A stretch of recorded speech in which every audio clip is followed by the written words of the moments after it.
Nice. What's going on, everybody, and welcome back to Johnny K Picks. Defend your units and Johnny K Picks here. And next to me is free UFC Bet Picks, and we are here to break down all of the 14 fights for UFC 318. How's it going, man? And how well did you do at UFC Nashville? Well, I had a good card. 16.2 units, There and we go. man, Taliesin. I had Taliesin in a parlay that was going to make it a really, really, really good night. So you can never be disappointed with the Black Beast knockout and the Black Beast, post fight speech, right? So that's always a blast. Shenanigans. Yeah, and he was even more wild than normal. So, Mm-hmm. I was not too disappointed. But if Taliesin would have come through, it would have been great. It was really his significant strikes that I needed. I needed him to have more significant strikes than Lewis, which I'm amazed he didn't. But it's heavyweight, that's how it goes. Yeah. Well, Derek usually doesn't get more than his opponent, but that Never. flurry of like 20 unanswered strikes, that's what probably did it. Yeah. No, it's hard when you're sleeping to get more significant strikes than Lewis. Pull yourself up on the cage like this. Right. Yeah, people said it was an early stoppage, but you raised a good point there. I think Herzog, what's he going to do? Pause the action and take a point? Pause the action and warn him? No. Tough spot there. Yeah, I at first I thought it was like an early stoppage. I wasn't complaining too much because I did have Derek Lewis KO, just a small little sprinkle on it. Smarter than me. But yeah, that was just like the icing on the cake for my night. I ended up winning a little over 10 units, so that was good. And I was like, you know what? If this one doesn't hit, like I still win like 9 units, I'm cool. And then that one hit, I was like, well, I mean, this is a good freaking card. Yeah. I think I hit like 8 out of 9 on my bets. The only one I missed was Bonfim by submission. Oh, which we almost had it. Which almost had it in the first. Yeah. No, I think that was a good look too. Yeah, you crushed it. A lot of people did pretty decent. You were at the pay-per-view the week before that. Yep. That was fun as hell. Yeah, it was a little sad with Charles Oliveira losing the way he did, but unfortunately, it is what it is. Ilya is a beast. I knew it going in. But I did get to see Pantoja, who's my second favorite fighter. And oh my God, that was like the most dominant like fight. Well, not the most dominant fight probably of the night, but like one of the like this. I just love his style. Like Pantoja's style is like, if you don't like Pantoja, like you must be a terrorist or something, because you just can't not like him. Like I love his style. He doesn't give a crap who you are. He's gonna run at you, and there's guns blazing. Those body kicks were funny as I was laughing when he was just like running at him and just body kicked him as hard as he could. Oh, it was so funny. Yeah, no, he's a stud and he's finishing fights now. And I've got a high opinion of KKF. We've seen him fight off good wrestlers before. And so anyway, last year I had a big like plus 1,800 bet on KKF to end last year as the champ, but Asakura screwed me there. Yeah, but turns out he would have got smoked anyway. So yeah, that's true. That's all right though. Maybe not. Who knows? Maybe there was an injury, or you don't know all that stuff. So maybe that would have been his night instead of the other night. So, but yeah, I was on Pantoja, had his decision prop, but no, yeah, it's been a great. It was a great June of fights, like an epic June. We haven't been at the Apex in a while. I'm actually going to Vegas Friday, and we scheduled the trip like way before this New Orleans card was announced. So I was hoping there was going to be an Apex card there. I was going to go to the Apex for the first time ever, but my luck they're in New Orleans. But yeah, so I'll be at the pool with some nice paper tickets. I love having real paper bet tickets. It's cool. It is cool. Yeah. Ripped up motherfucker, well, the funny thing is satisfying to rip it up. Yeah, it is. The funny thing is, though, when UFC comes to Chicago, which is literally in my backyard, I will be in Vegas that weekend for a bachelor party. Oh, so it's like the one time you could come to Chicago, it's like, so I'll have paper tickets that weekend too. So it's all good. I'm actually thinking about going to that. I got a lot of people in Chicago. We were just out there a couple months ago. We stayed at the Drake. Nice. It's like all my Chicago people grew up with Carlos Hernandez. That's why I'm like super partial to Carlos. So I might be out there, and wish you were there. I'll miss you. Yeah, because I would have been there, but yeah, my friend since like probably sixth grade is getting married finally, so I can't not go No. unless I had something else going on. But yeah, it'll still be fun. It's gonna be a great time. Yeah, we're all going right. to Vegas during the hot time of year. I know we're crazy people, but yep, it was 108 when I was there, so gosh, it's wild. But let's get through the chat here, and then we will get started with 14 fights. We got a lot to go over. Some will be quicker than others, probably. So let's get to it. We got Elijah on in here. What's up, man? Appreciate you coming out. Ed, he's parlaying Span, Vinicius, and Zellhuber. Excited to hear your locks on the event. I like all three of those, though. I will say Span is always a question mark a little bit, but I like the other two for sure. But he should get this done. We'll get to that fight, though. Bet Span the last fight, most disappointing thing ever. Yeah, I did not. I bet the opposite. Who was it? Waldo? Yeah. I bet I was all over Waldo. Yeah, if Span doesn't get you out of there in a round and a half, like it's over. He hasn't won a fight outside of round one since like 2020. Yeah, it's crazy. We got Dixon Insider. What's up, Dixon? Johnny, I heard you passed out at the grocery store in the snack aisle because of how low blood sugar. Reports that you had to be stretchered out like Romanov after the fake nut shot. I'm okay. It wasn't as bad as that. I'm okay. No, nothing like that happened though. It's all good. I know Romanov faked it. I know you definitely didn't. Okay. Quick side note, Johnny, I had to spend like $250 today on my bathroom sink, staked by a plumber. It looked like he ate my plumber, so I need a plumber parlay. We'll do a plumber parlay at the end. We'll get you one. We'll get you a couple new things. How about that? Derek, what's up, Derek, our guy? Time to make some rent money. Let's go. Let's go indeed. Slept on Smokes, what's up? Let's fucking go. Great content every week or every Wednesday. Let's make money. Appreciate you hanging out with us. Appreciate you stopping by again. SK, what's up? He's in Portugal. Didn't see Andre Filho anywhere. What about Manel Capin? That's about all I know for Portugal fighters. Even though is he even Portuguese, or does he claim just to be there? I don't know. I can never remember. I know he has the flag. He always puts the Portugal flag on, but I don't know. Portugal's freaking gorgeous. Yeah, I have never been, but I would love to go. We got Dravi. What's up, Dravi? Another person that's been killing it nonstop this year, and he killed it last card. What's up? Let's go. Hope you have a good week as well. And the Drake. Please don't tell me there's a Drake Canadian rapper themed hotel. No, it's just called the Drake. It's old though. Yeah, it's old. It's super old. It's not even that cool. It's just really well known. Yeah, well known for sure in Chicago. All right, we got the first fight here. We're gonna do Carly Judice versus Nicole Cagliari. And who do you like in this one? So I'm on Carly. I parlayed her pretty heavily at minus 250. Okay. I actually have a pretty high opinion of Cagliari. I think better of her than I think a lot of people do. She's been getting, let's talk Cagliari. She's been getting more and more shredded. She's very strong, like very thick, strong back, wild abs, like huge shoulders and biceps. And she used to just be kind of like submission or bust, not really able to wrestle at all. Her improving strength has resulted in some improving wrestling as well, but she's got great jiu-jitsu, really good off her back.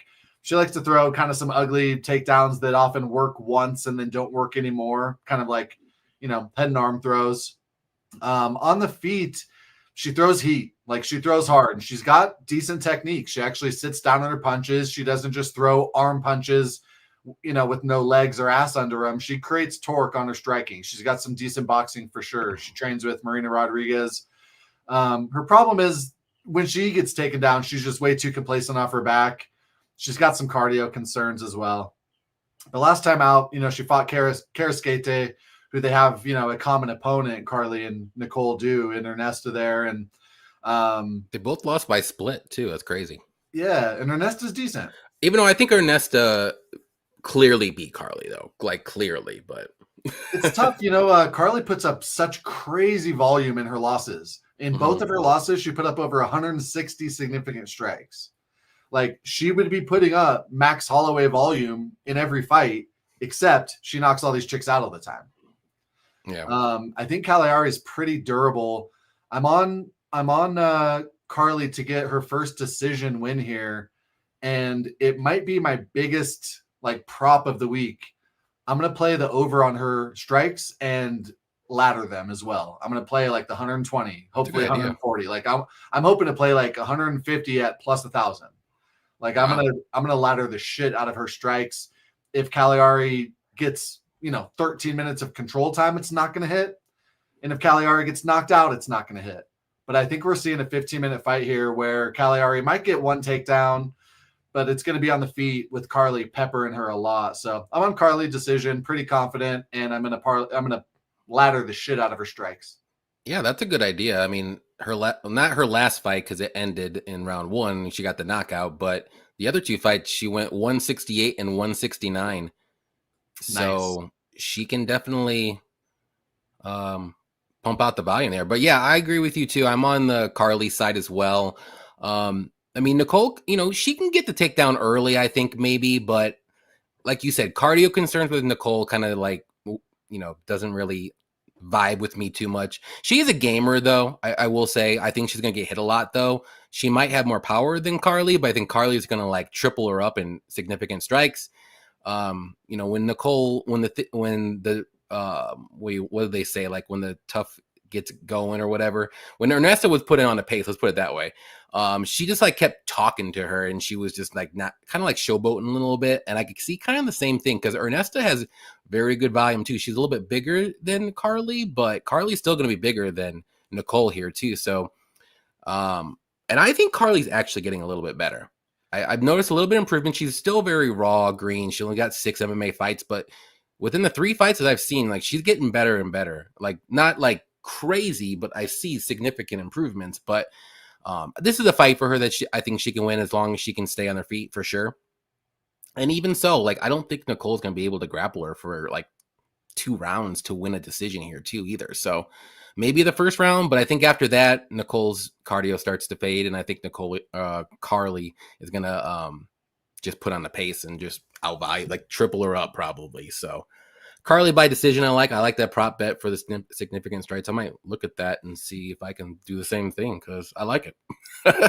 Keep it between us. I will. All of us keep it between. Shh, everybody, be quiet. SK said, Cop is from Angola, reps Portugal. Okay. So I thought, I always saw the flag. I was like, I don't know if he's from there or what, but Cagliari low-key looks like a younger, hotter Beth Coria.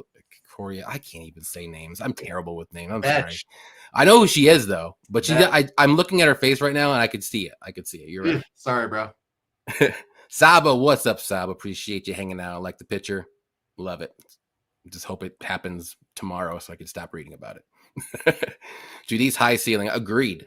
Very high ceiling, and I like what I see. I honestly think they're both skilled. They both know how to strike. I was describing how Nicole sits down under punches and creates torque. Like, I don't want to, make fun of any fighters, right? But a lot of times you see these WMMA fighters who, like, their feet are just completely stationary. They're just pushing with their hands. These girls know how to fight for sure. This is a solid fight I'm looking forward to, but I need Carly to come through. Yep. Minus 334 too wide. I mean, we are talking about, let's be honest, we are talking about like a lower level women's MMA fight. Anything can happen. Carly is, still green and raw, but I think she gets it done.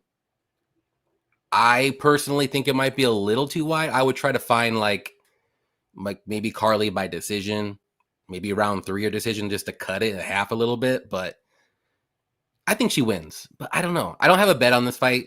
That's probably why, so I'm like a little hesitant. I know you're the opposite probably. No, I was glad that I beat some line movement, and beating line movement doesn't always mean anything. But I kind of expected it to move. I got in on it like Sunday night. So I'm not going to parlay it anymore. Whereas there's another fighter, on the main card who I parlayed in those same parlays with Carly, who the line is still coming on, money's still coming in on them. The line's a little worse, but I'm going to continue to dabble it. I'm done. I'm done with Carly except for those strike props. There you go. We got Game Over. What's up, Game? Bit mid card, but boxing is on 2 to balance the scales. Pacquiao and Usyk. Yeah, that'd be good. I'm not really a boxing guy, but and a lot of people are. It's all right. It's all good. I had no idea they were fighting this weekend. Like boxing doesn't know what the fuck they're doing. Like how is Usyk fighting this weekend and I don't even know about it? I have no idea. I didn't know that either. I mean, I know who that is at least, but I did not know he was fighting. So love it. I love that. Yeah. Paku, what's up, Paku? Sure. Appreciate you coming out, hanging out with us. So the next fight here is going to be Bruno Ferreira versus Jackson McVeigh. I'll go ahead and go. Yeah, I was supposed to see Jackson McVeigh last card a couple cards ago at UFC 317, but the other guy missed weight by 10 pounds. But he's another green fighter. He's only has 6, fights in his pro career, anyways. He's very dangerous early. Good, decent striking, good submissions. He can grapple. He's tall. He's long. He's just inexperienced. He might be a little too aggressive. We'll see, because this is going to be a pretty big step up in competition for him against Bruno, who's also, a powerful puncher. He's a finisher himself too. He can wrestle, he can grapple. He's more so a striker though, but has good counters, good left hook, and he could put you out with one punch. He's going to be a little shorter. That's his only little red flag. He's 5'10" compared to 4'6", so that's 6 inches of height. 5 inches of reach, but if he gets inside that reach, which McVeigh, I think, will allow it because he is very aggressive, doesn't really stay at range that much, at least what I've seen.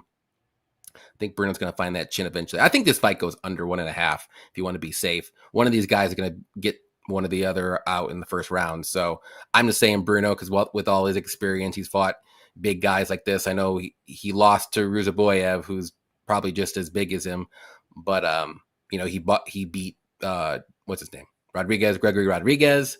It's a good win.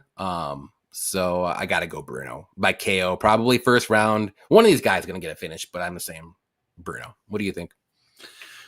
Yeah, I'm going Bruno, but I haven't parlayed him, and I probably won't. Jackson's not terrible. He's been fighting in LFA, and he's like a gigantic favorite every fight, and he's getting a finish every fight. He's pretty good in the clinch, decent striking, but he's just kind of like mean and gritty, not exactly like an Andreas Gustafsson, but a little bit, he just doesn't give you space, grabs that plum, just nonstop putting damage on you. Bruno, he's got the power, he's got judo background, but, previously he was only landing takedowns at like a 16% clip. Now I think it's up to like 23%. It's higher now after his last fight, but historically, Bruno was only landing a takedown like once every 6 rounds. Mm-hmm. So for him, that's like once every 12 fights, right? All his fights in the first round, pretty much. Yeah. He was not landing takedowns despite that judo background, but it's improving. He landed a nice lateral drop on Phil Haas, ended up getting kicked off, so I don't think his ground game's great. Last time out, he got the sub over Petrosian, of course, but he went just 2 for 7 on takedowns. Was getting lit up a little bit, was looking tired. Once Bruno didn't get that round 1 finish, I was so confident that I was on Petrosian as a slim dog. I think once he didn't get that round 1 finish, I was like, all right, Petrosian's got this in the bag. And then, Bruno got that takedown and finished him, right? So historically, I've thought Bruno's a little overrated. Good ground game, but couldn't get it there. Tons of power, but incredibly hittable, short reach, predictable entries, and a gasser. So I think if you can last through round 1, you've got you've got a chance. And McVeigh's got good back takes. Bruno gives up his back when he tries to get up. So I don't know. There's lots of red flags, but I think Bruno's the pick. I think Jackson gets a little tall in the pocket sometimes. He's not thunderously fast. He's not real diverse, but he's got good high kicks and they're thudding. He just puts heavy, incessant pressure on you. He likes to back you up to the cage and then throw a high kick as you're kind of bouncing off the fence. He likes to counter low kicks with a little reaching 1-2. He kind of gets out over his skis a little bit and leaves his head up on a silver platter. He kind of struggles with pressure. So that's how I see it going. I think Jackson's going to be looking pretty good, might even have his moments, might land some clinch damage, but eventually he's going to be too flat-footed and tall in the pocket and get cracked. So, I think I'm on Bruno round 1 KO, but I don't like betting those type of props. I don't like betting unders. If anything, I might, like be inclined to take a counterintuitive, contradictory, like over, in a fight like this, where both of these guys finish everybody in round one. I can't actually think of any examples, but there is like a long-standing precedent that you've got like a UFC veteran who's a finisher, and then they fight an undefeated fighter, and that UFC finisher veteran wins by decision, because it's like this undefeated guy doesn't know how to lose. He doesn't know how to quit. And so sometimes this undefeated guy will just get his ass beat for 15 minutes. So, the odds would surely be pretty damn juicy. But this is a trend where the finisher fights an undefeated guy and wins by decision because the guy doesn't know how to quit. Yeah. You can also look at the other way too. This undefeated guy hasn't lost and he doesn't know what losing is. And if he has like a crazy style, which he kind of does, he's going to go for it, which plays right into the hands of Bruno, because he wants that, because he's going to encourage that. So that's why I kind of like the under in this fight. I normally don't bet unders either, unless I'm like 90% sure like it could happen. I think this is one fight because I think they're both going to bring it. One of them is, and then I like McVay to maybe get a sub and then Bruno to get a KO, depending on how they win. And it's going to be early, I think. So I don't know. I can see what you're saying though, for sure, because that's happened, but I don't know. This is the one where both guys just are finishers, and I think one guy is going to get finished. I don't know. I can see it with like maybe a well-rounded like newcomer. This guy's just all gas. Yeah, that's definitely fair. So I'm wondering what I mean. We can maybe find out what's going to happen in the first minute and a half. I'll tell you that. If it's going to be slow and he's going to stay at range, then that over probably will hit. Yeah. I mean, I think if I was going to bet this fight, I might look to bet Jackson live after like 4 minutes. He might be toast already. And I didn't lose anything. But if he makes it through that first round, I think he's really live. He's a big boy, very tall. Like you said, Nurselton, gave Bruno some problems there. Straight right down the middle. Yeah. I think he like caught a kick. I'm not looking at my notes. He kind of caught a kick, and I'm remembering now, it was like Bruno smacked his head on the ground. I think that's really what knocked him out. Yeah. So that's how it goes. It's similar to the Chris Curtis Joaquin Buckley KO. It happens, but Jackson doesn't have that power that Ruziboev has, but he's just mean and messy. Like he's just going to stay in your face. He's going to make it like a hockey fight. Yeah. I do like his grappling, like I said, and he's going to be taller. So if he does take the back, like that neck is going to be, well, Bruno doesn't really have a neck. So, we'll see. This might be an interesting fight. I mean, an over, and I realize that I'm being like, I agree that it's highly likely to finish in round one. Mm-hmm. Don't get me wrong, but like if Jackson could get a little back control, a little standing back control, if Jackson's smart and keeps the distance and lets Bruno wear out a little bit, I love overs. Well, that's what happened with me at UFC Nashville. I had the over 1.5 in the Tafa Tukos fight, and I was just like, if Tukos can get some wrestling going, like I think it's going to sneak over, and it did. But still, I was like, it's that's the fight where I think a lot of people were on the under, but I'm like, I don't know about that. Like, new weight class, this guy can wrestle a little bit. Like, he's not really the greatest. Like, he's not like Pantoja out there where if he does get you down, he's going to get a submission in a minute. Like, Tukos has to take some time to get it going, and then Tafa was just tired at the end, and he gave up. He's such a poon. I picked Tacos, and I bet Tacos decision plus 950, and it was looking real good until Tafa just gave up. No, he'll give up especially if he's taken down for sure. Yeah, the over 1.5 at plus 195. Again, I know, but that's my style. Yeah, plus 195. Yeah, super volatile fight. McVay plus anything could happen, especially McVay round one. I would look at that instead. Just take a little sprinkle on that instead. People betting McVay like it's the NFL. Rams coach is Sean McVay, exactly. Thanks. It makes it so much better when you explain it. But in fairness, like we know NFL, we're NFL people, but a lot of MMA fans aren't. So true, yeah, or they're like from Europe or something. They don't. Yeah, they're follow. I totally get it. Effie from Any Action Sportscast. What's up, man? It's a great color hat on you. Yeah, I got this at the game that I went to over the weekend, and they lost, of course, but it's okay. I had to get a new hat. I always get one hat at the game every year, so this was it. I don't have a hat like this, so I figured, why not? I like it. Something different. I'm a big hat guy too. Super Bowl champ, Young Gun. I've heard of him, just never a connection to Moose. We got Brandon. Let's go. Defend your units Wednesday. Sorry I'm late. It's all right. You only missed a couple fights. No big deal.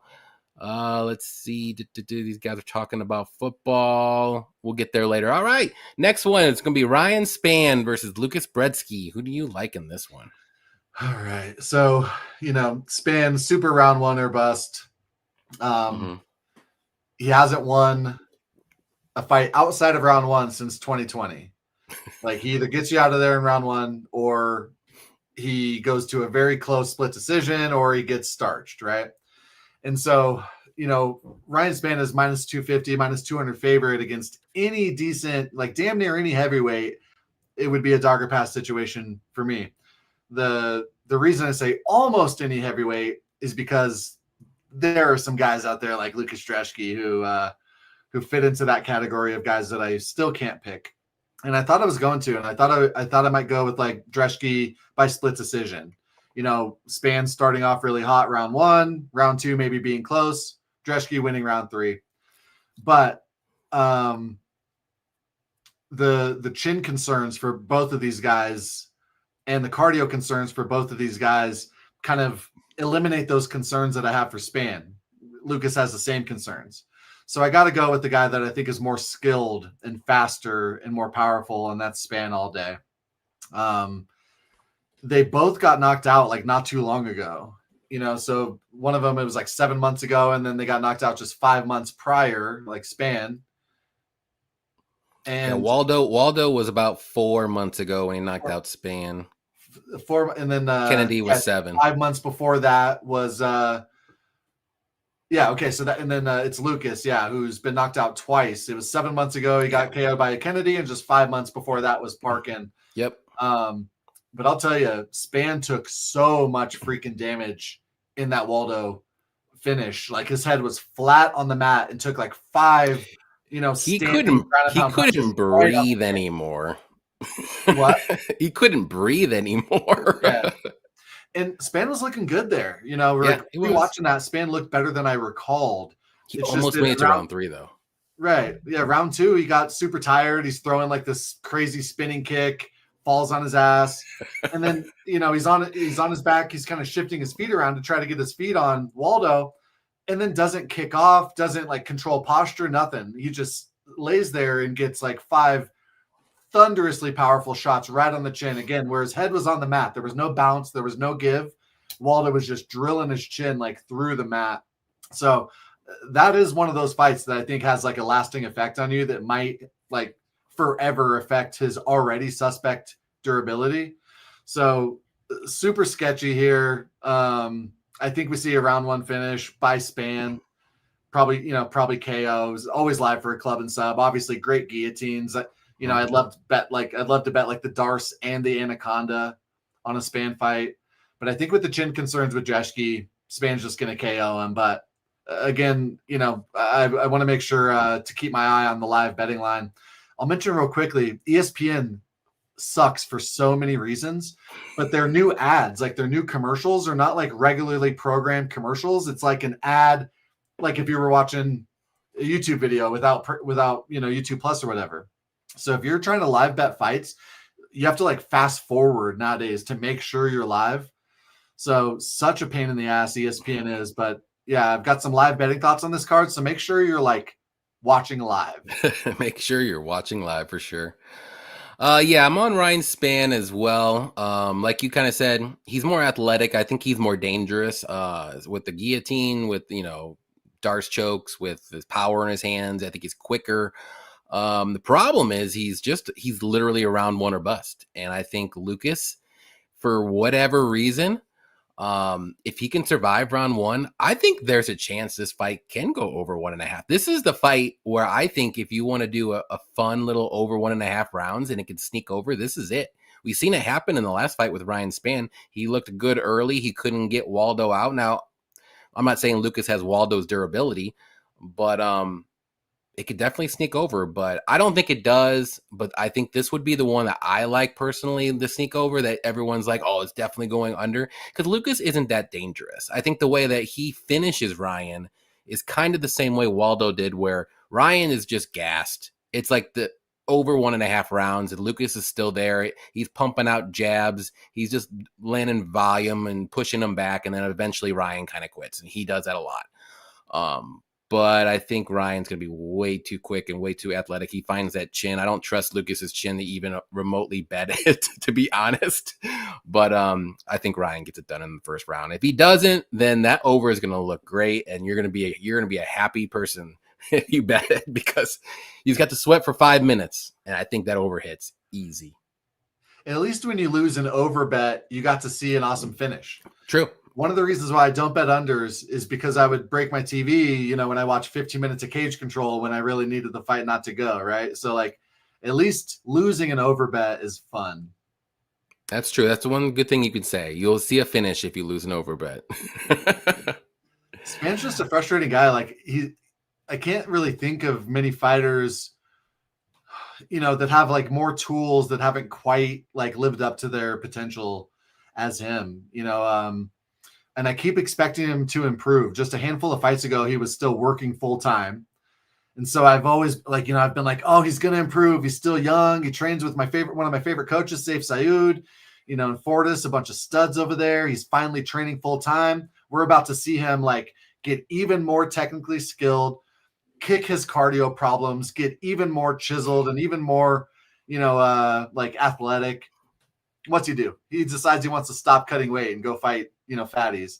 Yeah. He's just like eternally disappoints me, but got to go with him here. And this one should be fireworks or a sloppy mess for 15 minutes. I think if you're going to bet Lucas, you might do like Lucas and round 1 to finish, round 2 to start.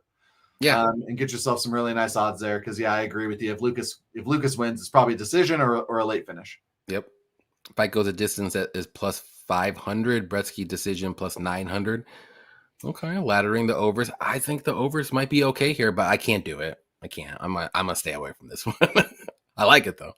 We're gonna connect you to a lie detector. I would pass that shit. Swear on my life. Okay, can't trust. Dixon and Elijah are having good conversations in here. Kloss, what's up? What's up, Kloss? Both are trash. Have no skill. I mean, Span has skill for 3 minutes, and that's it. And then he's trash. Bretsky, debatable. You can say he's trash or not after 3 minutes. Bretsky's light on his feet, and that's like all I can say for him. Yeah, that's about it. Yeah, Johnny, I wouldn't even trust Ryan Span to pick you or me up in the airport. I wouldn't either. Dude's he's gonna be AWOL after 3 minutes. He's probably gonna pass out driving. We got McMuffin in here. What's up, man? And with the little dono, appreciate that, McMuffin. Let's go. And Bretsky survives round 1. Span gasses. Bretsky wins round 2, 3. Bretsky has 0 finishes. Yeah, I can see it. It could happen. Johnny, hear me out. Imagine the pandemonium and smell in the arena of Span actually heel hooks Bretsky after Wally Walker lost a decision to him. But after 3 heel hooks, that would be absolutely insane. Yeah, it would be. That's insane that he has 3 heel hooks in a row. That's insane. So it's crazy someone has to win this fight. Yeah, I think Span just touches that chin once and it's good. That's it. It's got to be a fairly clean hit. It's gonna be done. Donezo. And even so, if he's a little bit wobbled, you got that guillotine in your back pocket you can get. So I'm always afraid to do like Span KO or sub, because he's gonna do the other whatever I don't bet. It's gonna be the other. So I think the round 1 is plus money. Like if you really wanted to go Span, I think that's the way to do it. But that's not my style. I'd be more likely to do or like a Span round 2. Something counterintuitive. Yeah. Think Bretsky survives and except Span never finishes in round 2. It's only round 1. Right. But that's there's 0 chance I would bet on Span round 1 at like plus 110 or whatever, even though it probably hits. Johnny, you and your guest are not off the hook. The masses want need to know if you've seen the full leaked How has anybody not seen that? Yeah, Let's be honest. Clint posted on Instagram and like moved his Dude, head out of the way. that was how I saw it too. Literally, Like, I the was shit like, that "What are you Instagram doing?" allows. How does Instagram allow that? I was just like, "Bro." Connor's been screwing around corners, it looks like. He's got a parabola. Oh boy, that's classic Connor, though. Let's be honest. Yeah, I'm sure there's more shit that we don't even know, and then if it comes out, you're gonna be like, "Yeah, well, it's just Conor McGregor. I mean, who cares?" Yeah. Oh my god, I don't know if you know, I'm not going to pronounce it right. Mojahidi, he makes those cartoons. Yeah. Those are freaking epic. That's how I get all my MMA news. But the funniest one was his video about that ended with Ilya Topuria is trending. It's like, oh shit. Once Ilya found out what he has to do next to copy Conor. Yeah. So good. That's pretty good. Next fight we got is going to be Jimmy Crute versus Marcin Prachnio. Yeah, interesting fight here. I'm going to go with Jimmy Crute. I do like his advantages. It's going to happen on the mat and wrestling. On the feet, I mean, maybe Marcin, but Jimmy Crute's he's pretty tough. He's got pretty good striking too, except, he doesn't really check leg kicks, and Marcin has very good kicks in general.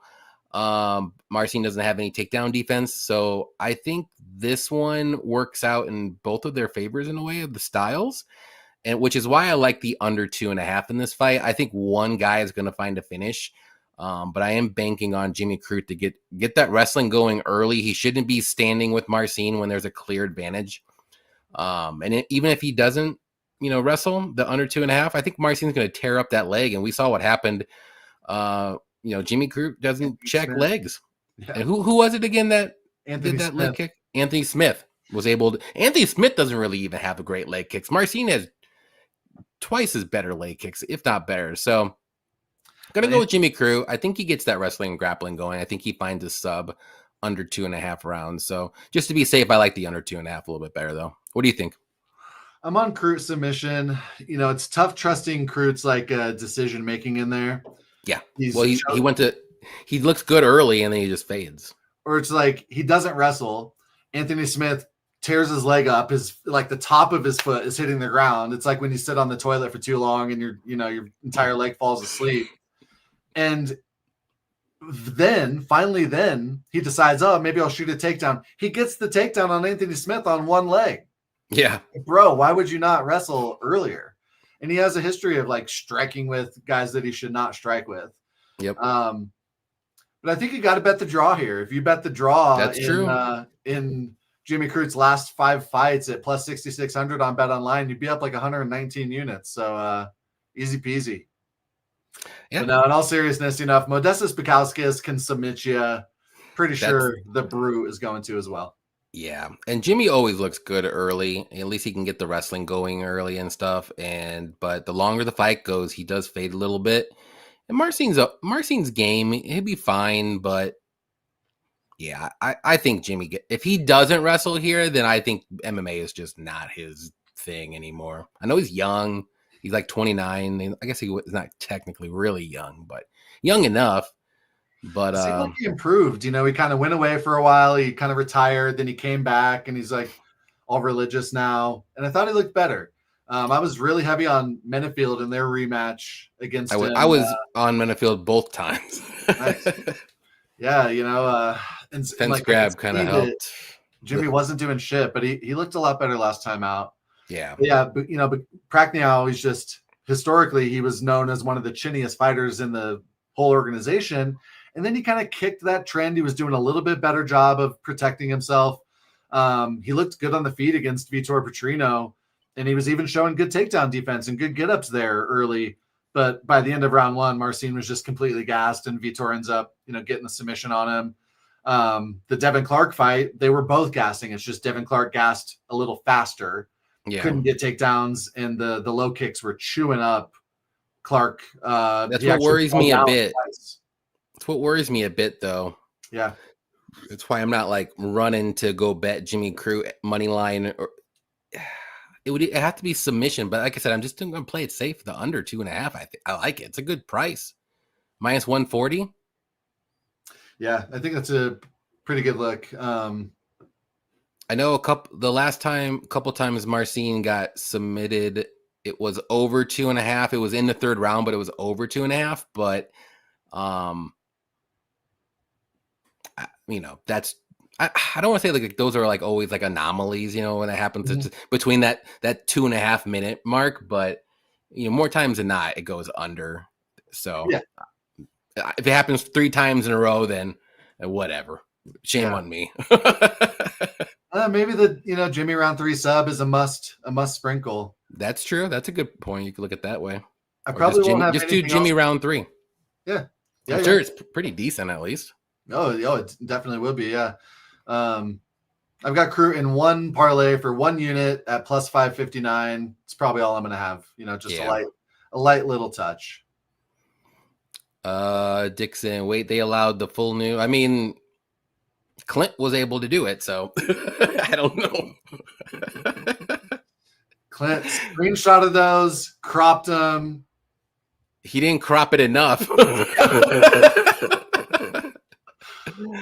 The Pro Ho, what's up? Shale Sonnen made 2 videos about it. Well, he's all about that stuff. So there's absolutely way too many people way too confident on Jimmy Crute this way. Yeah, I'm not super confident on this at all. I mean, I'm picking him to win, but just because I think that clear advantage, the wrestling and grappling. But Marcin with the clear advantage with the leg kicks, that's what's. Give me the under then. Matthew, what's up, Matthew? Marcin by decision. Crute hasn't won. Yeah, he hasn't won. It's 0-3-2, which is wild. Time. Wild. I don't know what's more wild: last 5 0-5 or him 0-3-2. Like what? It's basically you might as well count those as losses at this point. Like that's terrible. Come on, dude. Shale said he can't stop staring. Oh my gosh. Up the Aussies. I'm gonna have a tiny degenerate taste of Marcin decision and 2-3. That's not bad. Make it happen. Next one here, we got Adam Fugit versus Islam Dulatov. I'll go ahead and start this one. Yeah, I'm gonna go with Islam to win this one. Super dangerous. Both guys are dangerous, but I would say Islam's more dangerous a little bit. Don't really trust Fugit's, durability, especially on the feet. He does have pretty decent wrestling and grappling he can use, but I don't know if that's going to work in this fight too much. Dulatov's pretty good, like everywhere. I mean, he's well-rounded. He's explosive with his striking. He's got good offensive submissions. And the one thing we don't know too much crazy about is like his cardio if it goes past like a round and a half, 2 rounds. And what's he going to look like? He's only been to decision once and he lost. I think his last, let's see, 1, 2... If we're not counting boxing, 1, 2, 3, 4, 5, 6, 6, 7, 8. Most of these finishes are within like 2 minutes in the first round. So that's why I'm a little hesitant to like go all in on Dulatov. I don't think I have any bets on him, but I do think he wins. I would say probably in the first round. I just don't trust Adam Fugit's chin all that much, unfortunately. But if he can start wrestling and maybe survive and get to this fight in round 3, maybe he has a chance, but gonna pick Dulatov. What do you think? Yeah, I'm on Dulatov. I don't have him parlayed. I probably won't. It's too high of a price for a guy that I just want to see a little bit more action from. Yeah. Well, it's tough. He's very fast, very diverse kicks. He can piece you up from distance. He can blitz you and flurry you. And most guys don't survive that flurry when it comes. Yeah. He's a strong dude. Like he's got all the tools, because he's strong, but he's not hulking. He's not rigid. He's not robotic. He's smooth, fast, flexible, and diverse. And he's got diverse submissions too. A good takedown defense, So to me, this is like and Fugit's not bad. I have a high opinion of him. He goes for a lot of takedowns. He pushes at a good pace. He's got power in his hands, but he's been knocked down 3 times in his 4 UFC fights.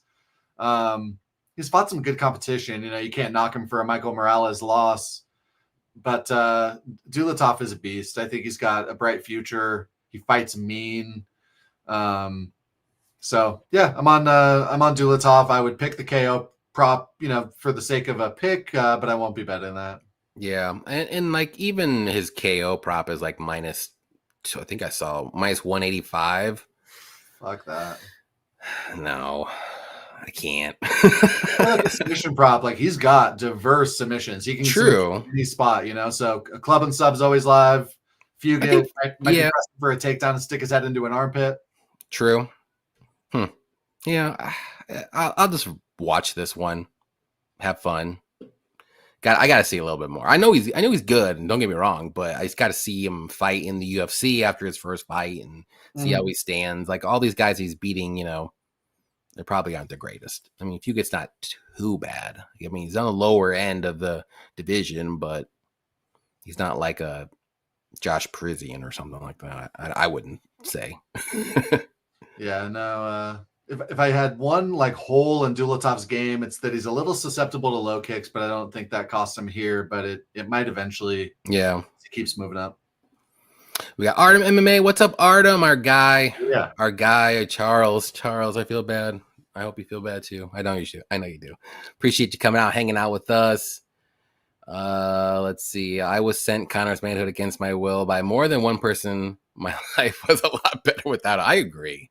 Like I said, I saw it on Clint's little Instagram reel, and I was like, what the heck? Connor's not looking chiseled. Like he does not look good. It's a cocaine. He needs to be lifting weights with the rest of his body, and not just his tongue. They keep giving Adam brutal matchups. That's true. He's fought only killers. Does Costa have any chance to win? Costa. Paulo Borrachina. Oh, I mean, he always will have a chance. We'll get to it. He hasn't shown me anything like he was the old Costa. So it's tough for me to even trust him. He never fights either. So, yeah. Rem Dog, what's up, Rem Dog? Appreciate you hanging out with us. Demir, what's up, man? What are you guys going to do next year when we can only deduct 90% of our gambling losses with the tax bill? I like Effie's answer. That's probably what I'm going to go with. I didn't know you could deduct losses. I'm not like a crazy I didn't think that's a thing. Professional gambler, if you want to say so. Yeah, I was going to say I don't really deduct losses on my thing. So I don't want to maybe show off, but I get a tax statement from my winnings from the sports books. That's good. I don't usually. So. I always post it on Instagram just to flex, but maybe I don't bet enough. Maybe I have to bet more. If you get round 2, 3, our system auto sprinkle. Yeah. If you want to take a little shot, I think that's how. If he wins, it's round 2 or 3. We haven't seen Dulatov outside of round 1, and probably no one has unless they're watching him on the regionals. So hope Huget tries to grapple. I mean, Dulatov has pretty good grappling. So we'll see. It could happen though. And parlayed to under 1.5. Okay. I like all those. That looks good to me. I was sent more than one image. Didn't know there was 2. Well, I didn't know there was 2 either. Artem wishes there was 0. Yeah, that's the correct answer. So we all didn't have to see any of this. There you go. Bet Sam sent it multiple times. I'm sure he did. Artem kept covering his eyes. Oh, Connor's wild. Next fight, though. Etiba Gutier versus Robert Valentin. I'll go ahead and go. Gonna go with Gutier to win this one. Valentin's not too terrible, but he's aggressive, and I think that's gonna play in the hands of Gutier. Gutier can literally knock you out with like a half punch. Like he is that strong. He is still a little green though. He's super young for some reason. He looks way older than 23. He looks like he's 30 years old, but hey, whatever. But yeah, maybe if Robert comes in, tries to wrestle and, survives round 1 and makes it a little gritty, maybe this fight gets interesting. But I think at some point though, Gutier is going to be able to land that KO shot here. Robert does, other than the last fight where Torrey Finney just did nothing and still won, like he's either Robert's getting a finish in early or he's going to get finished. So it's not really the greatest look in this fight because Gutier, I think, he's more dangerous. So Give me Gutier to win by, I'm going to say round 1 or round 2 KO. But, Robert has a chance. Again, this is a younger guy. Lines inflated again. It's one of those I'm staying away from, but I think it happens, but I'm not going to bet it. What do you think? Yeah, I'm right there with you. I haven't parlayed Atiba either, but I think he gets it done. Probably a KO. Valentin's good. He's gone up against 2 pretty solid wrestlers in his first 2 fights. So we haven't seen that mean, dangerous fighter that we saw on Tough. True. But Atiba is just different, man. If he won a decision, so we slaughtered the UFC Mexico card, I swept that card, hit the full parlay, $100 to win 13 grand. There we go. And then for track bets, profited like 37 units that card. It was like the best card of the year for me. Yeah. So like unofficially 164 units of profit, but only like 37 was official. If fucking Gutier won a decision there against the incredibly durable Jose Medina, I would have hit a half unit plus 22,000 parlay. It was like all these guys by Moreno decision, all these decision props, Emmers inside the distance. But Gautier boned me. Medina was taking the punches pretty well, but that knee would have ended Thanos, or pick your durable superhero villain, insert name here. So man, yeah, I'm a little scarred. I'm a little traumatized by his incredible finishing ability. So all I can see is Atiba grabbing this guy with the plum and blasting a knee through his head, and so it's tough. Valentin's a big guy, dangerous guy, but I think Atiba is just too fast and powerful for him. Yeah, but this line wide, 2 guys, lots of unknowns. Who knows where the cardio's at? Like, just too many unknowns to parlay this line, in my opinion. Agreed. At least in anything like meaningful. If you're doing the 10 1 unit, perfect, something risky, all day. But yeah, if you're gonna do like a straight bet, put a pretty decent amount on. Like even the KO prop's not even that great. Again, it's like I think it's like -2 something, 230 if I had to guess. Let me look. Where are you at? It is -250. So you can't even. If, like I said, you could throw that in a crazy Hail Mary parlay, but are you really that confident in it? That -250, you should be like, I'm pretty confident. Like, I mean, it could happen. That's how he wins, but you just don't know with these younger guys. So yeah, the round 1 KO only plus 140. No, Pasadena. Robert can definitely survive round 1. I think that's why I said round 1 or round 2 KO. Maybe you can get like close to. We said that was plus 140. Plus 140 for round 1. So yeah, you might be able to get round 1, round 2 is probably like -150 then. -150, yeah. That's so I only want to do that. Yeah. I need plus money for that. So that's the only way I would maybe bet that fight. If it was round 1, round 2 KO for him, but if not plus money, no thank you. Elijah one like sub for Valentin plus 850 could happen. Currently we only have to pay our net winnings. Now the net will look higher only because of the taxes. I did the math, and if you have a 5% ROI, you will break even after taxes. Oh, dang. Well, we'll see what happens. Is that for everybody, or is it just certain people, like, depending on how much you bet or win, or is it all gamblers, everybody? I used to think it was only like if you withdrew. It's not even how much you win, it's how much you withdraw. That could be it. And I don't know if this is accurate or not, but I thought you might like stay away from the tax implications if you withdrew just a couple $100 here, a couple $100 there. But if you withdraw like $1,000, it's showing up as income for sure. Yeah, isn't it anything over like 600 or something? Yeah. That's too much math for me. I'm drinking. I just want to win money, bro. I'm on these light twisted teas during the summertime. Light? How is that light? What's light about it? They're delicious. Yeah, fewer calories. Oh, fewer alcohol then probably. A tiny bit, yeah. 5. It's 4% instead of 5. But these twisted teas, they kind of bone you. But I found some other brands like Sunny Shade, or I can't remember, that are still 5.5%, low calorie. We're at the pool like all the time. Have you ever had the Bush Light peach? Bush Light? No. God damn it. What was it? Oh, it was a Harry Mack freestyle where he was freestyle. I was like, where did I just hear someone talking about those Bush flavored beers? Dude, they are pretty freaking good. It was Harry Mack. Go bump Harry Mack after the show if you don't know him. The They're best. pretty good. If you see them around, grab them. Really nice. I don't know how much calories is in that one. In this bad boy, 110. I think Busch Light's probably about 100 too. Most light beers are about 100 or less. Yeah, they got a new light Modelo. It's pretty good. No, I'd just go full Modelo. Me too. Next prelim fight: Francisco Prado versus Nikolai Vertenikov. Who do you like in this one? So I bet Nikolai pretty heavy at plus 122 for 3 units. Really? Yeah. He's good, man. He's good. He had Michael Morales shooting 7 times on him, 8 times. Like, people do not want to strike with this guy. And, a really strong wrestler like, Mr. Van Zandt got him can take him down. I don't think Prado's taking him down. Prado's a freaking lightweight.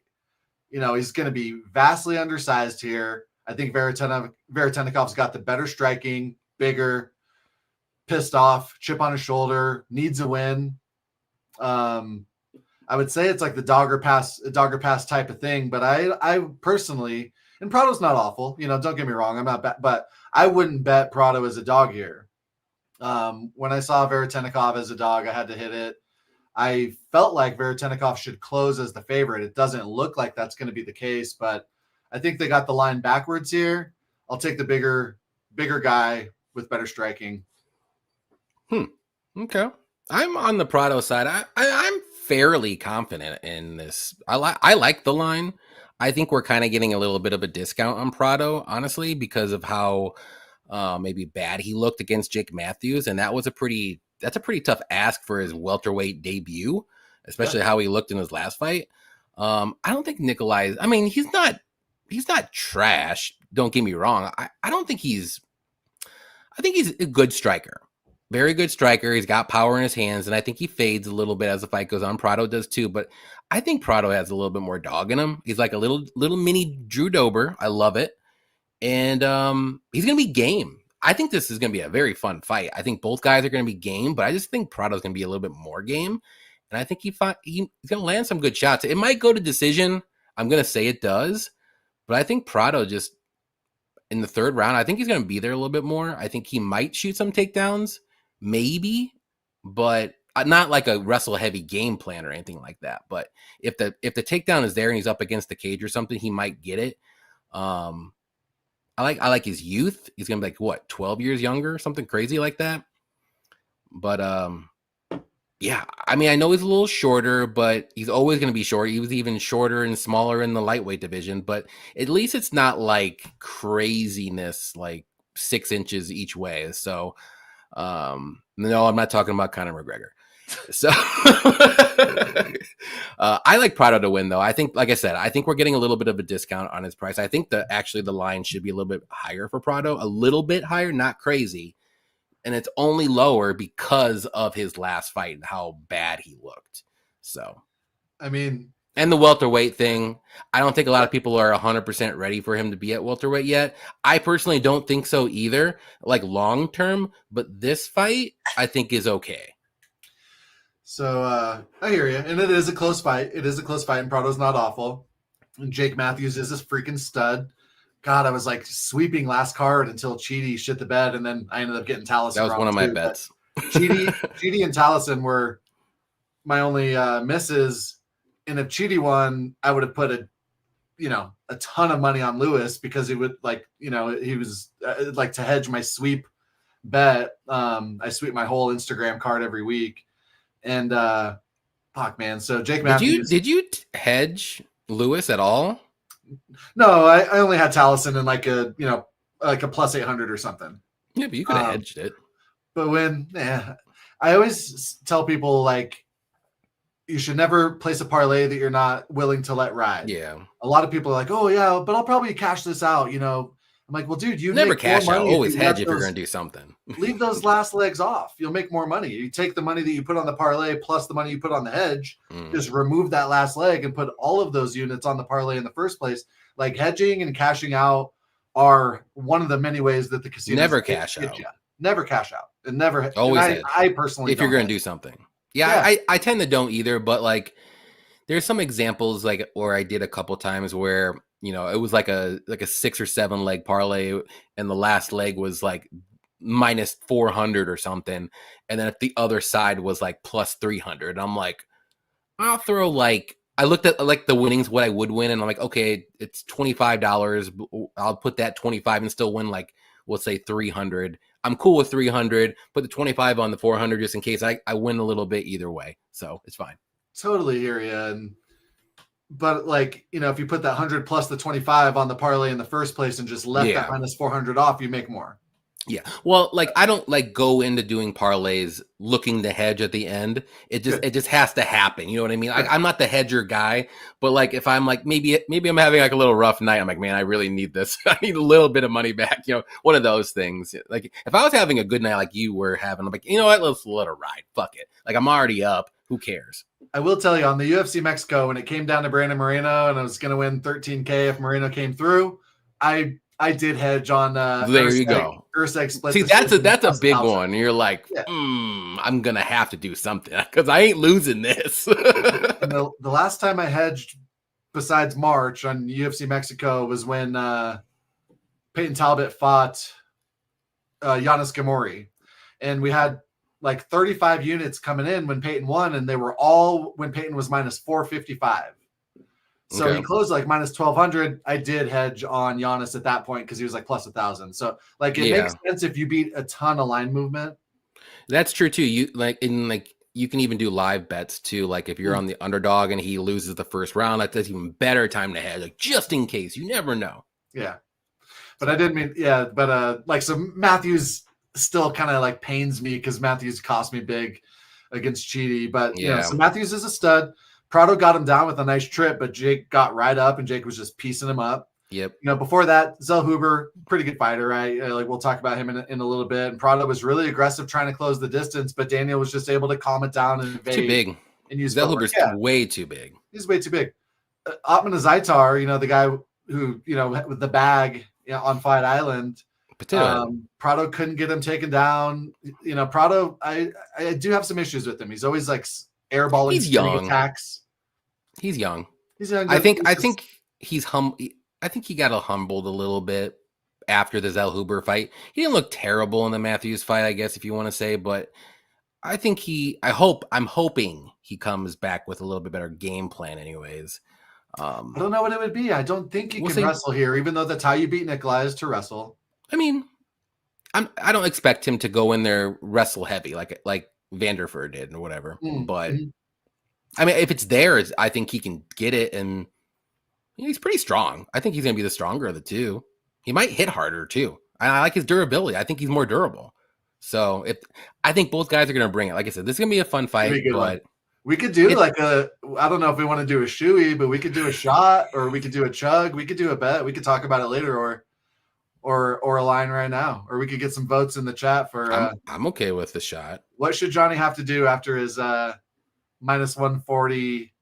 No, don't let them decide. They'll do something stupid like make me look at Conor McGregor picks for like 24 hours or something. That movie where they're holding the eyes up, with or like Clockwork Orange. Yeah.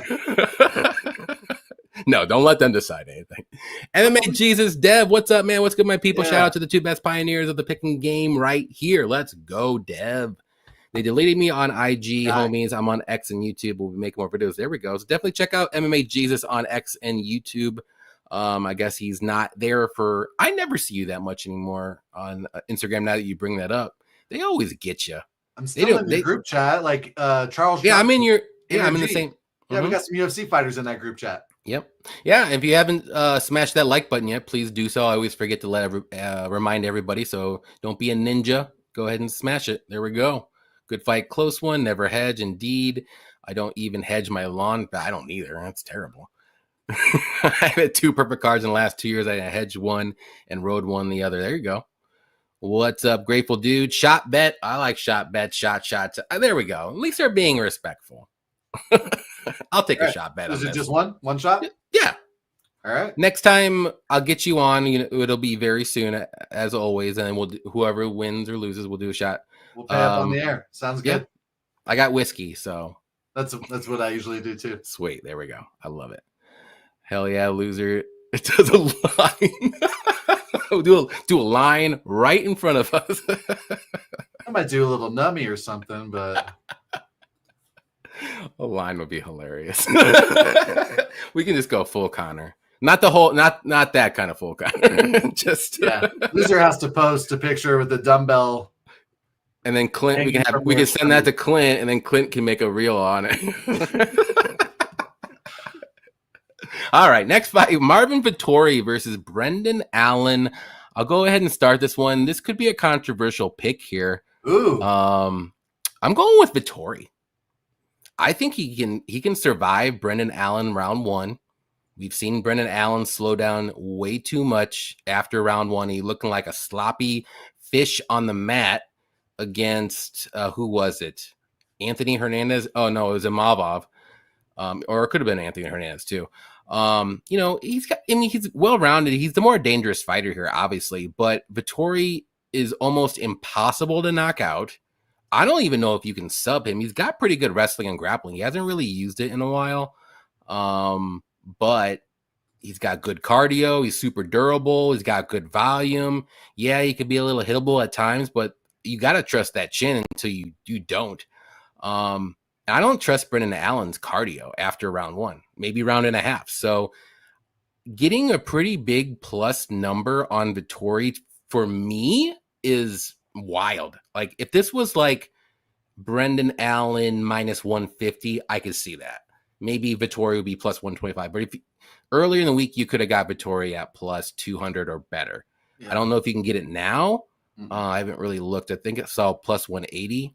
Yeah. It's plus 170 now. So money's coming in on Vettori. I think he gets it done. I mean, it might be a close decision, 29-28, but I think he's going to win rounds 2 and 3. He's definitely going to win round 3 for sure. Allen, maybe Marvin wins round 1. So Allen's not going to win round 3. There ain't no way. He's going to have to win rounds 1 or 2 or get a finish. I don't see a finish. So it's a tough ask for Allen. I like Vettori by decision. What do you think? I think you broke it down well. I agree. Like, I'm not saying Brendan can't win, and you're not saying that either. No, he can, but it's hard to see it. Close ass fight. That's what it's going to be a close ass fight. I don't think Brendan's going to get takedowns here. Yeah, it's going to struggle to get him.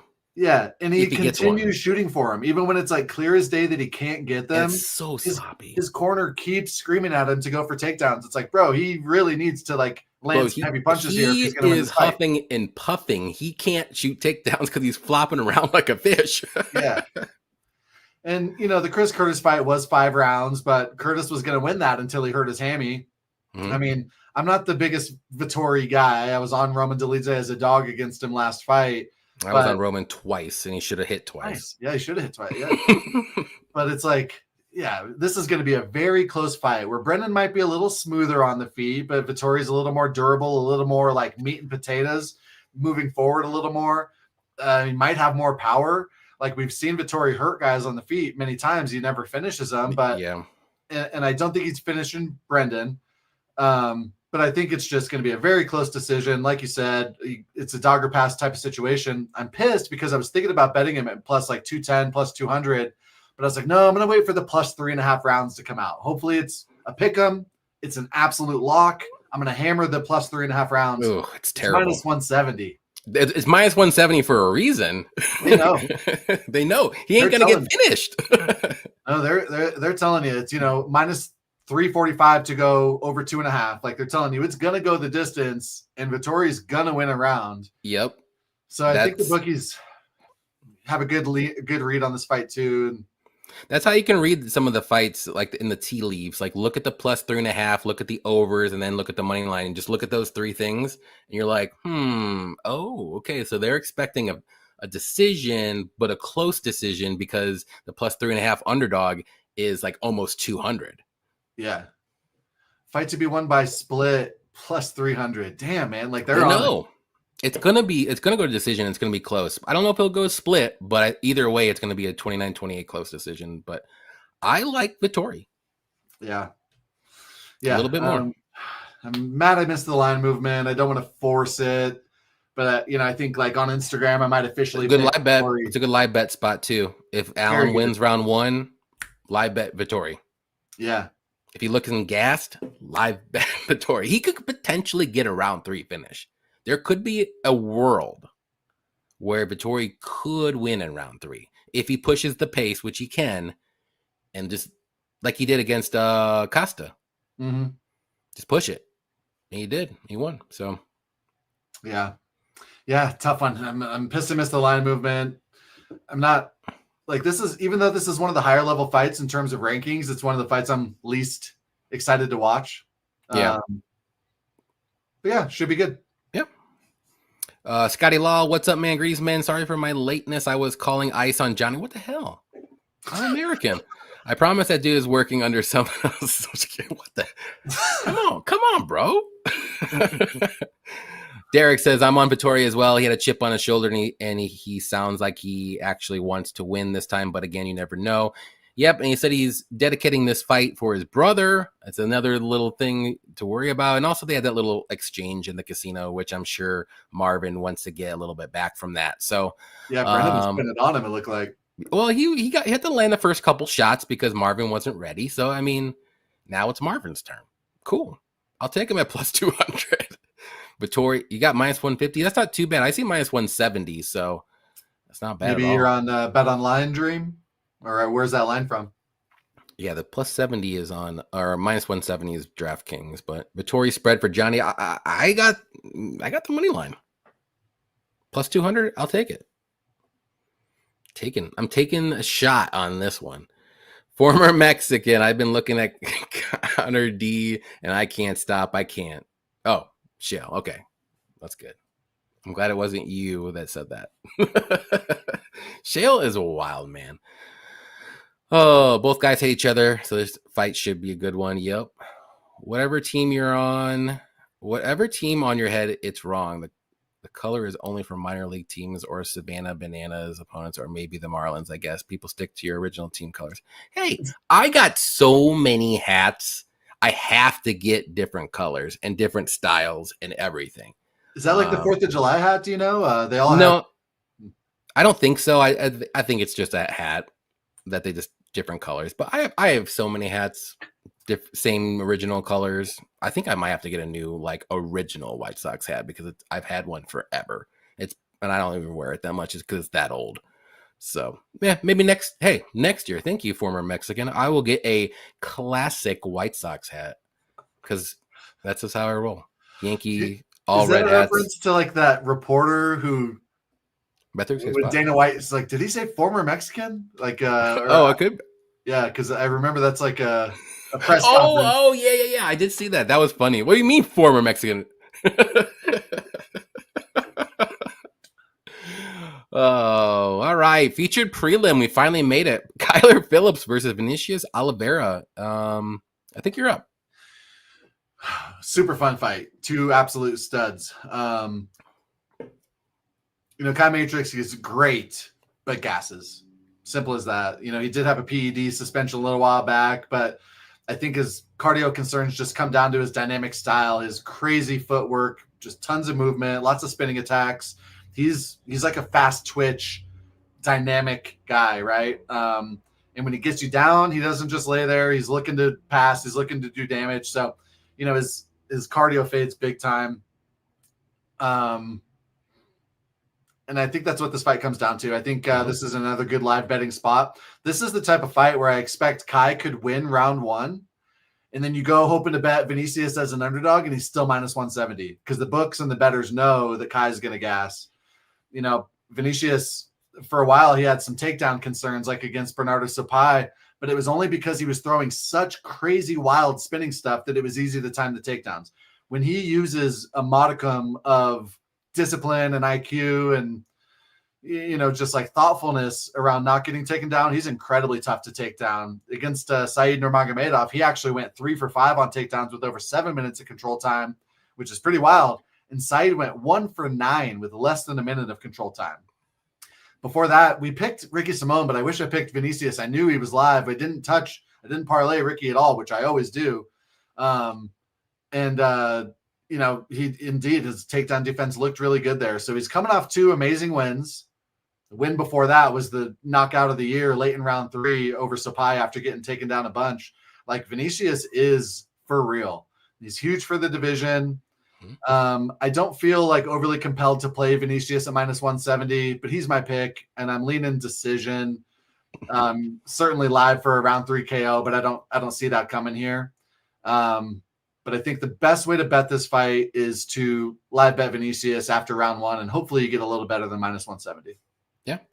Yeah, I agree. Kyler Phillips, man, he is so good. He's so talented. He can grapple. He's got great kicks. He's got good striking. It's just the cardio, dude. It's just the cardio. We saw it in his last fight against Rob Font, looking like a world beater in round 1.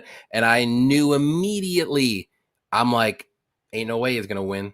He's wrestling way too much. That cardio just freaking gassed down after that. And I can see that happening here again. Like, is he going to want to strike with Oliveira, who's maybe not as quick, but he is dynamic. I think he's more powerful, a little bit bigger, like you said. And, Oliveira did get taken down a lot by Sapai, but, he's got a good get-up game. He's got pretty decent grappling, too. He's not going to shoot any takedowns on Kyler. I don't think so. But I think he's going to, if he defends, 2-3 takedowns in the first round, you better have your little phone ready, because that cardio is gassed. If Kyler stands on his feet for the first round, then he's worried about his cardio.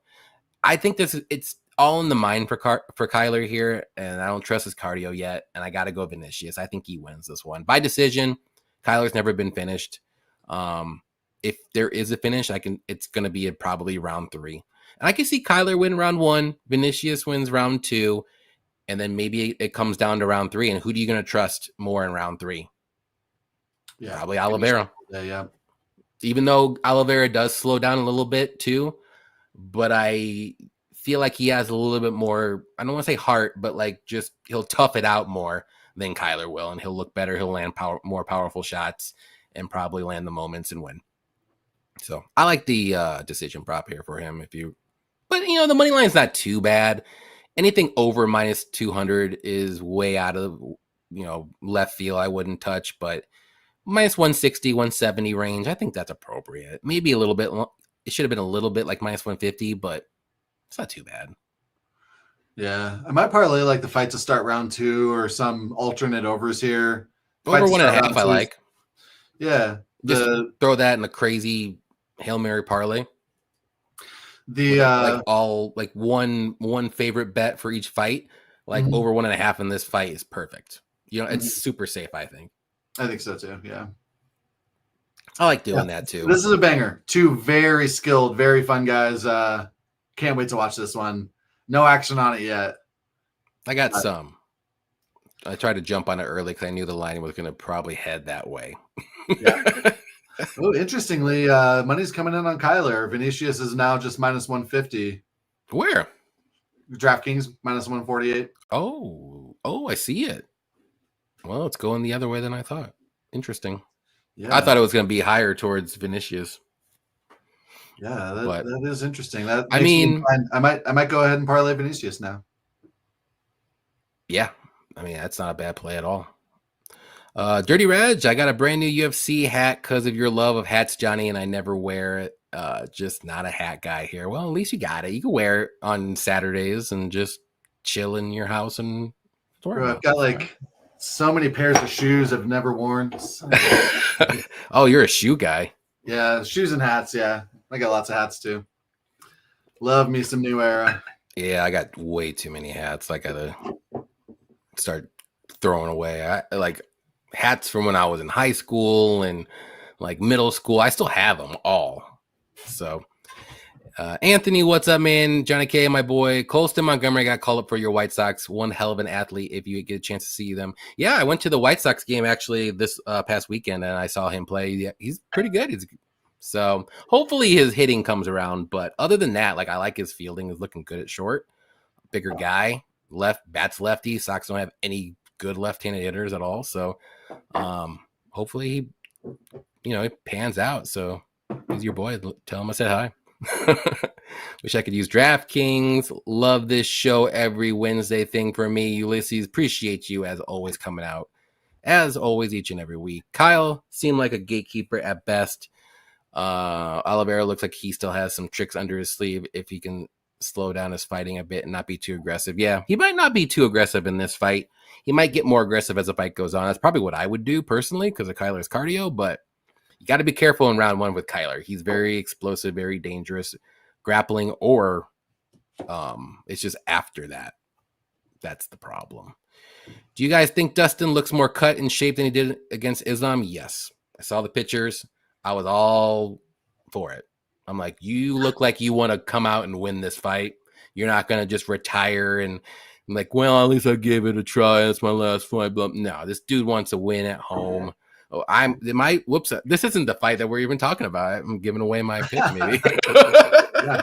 Dude, if I was going into my last UFC fight, I would be on all the juice. Yeah, why not? Screw it. What are they going to do? Try to, test for you? Who cares? Yeah, who cares? It's in New Orleans. I don't even think they have like science or laws or anything. Exactly. There's nothing about it.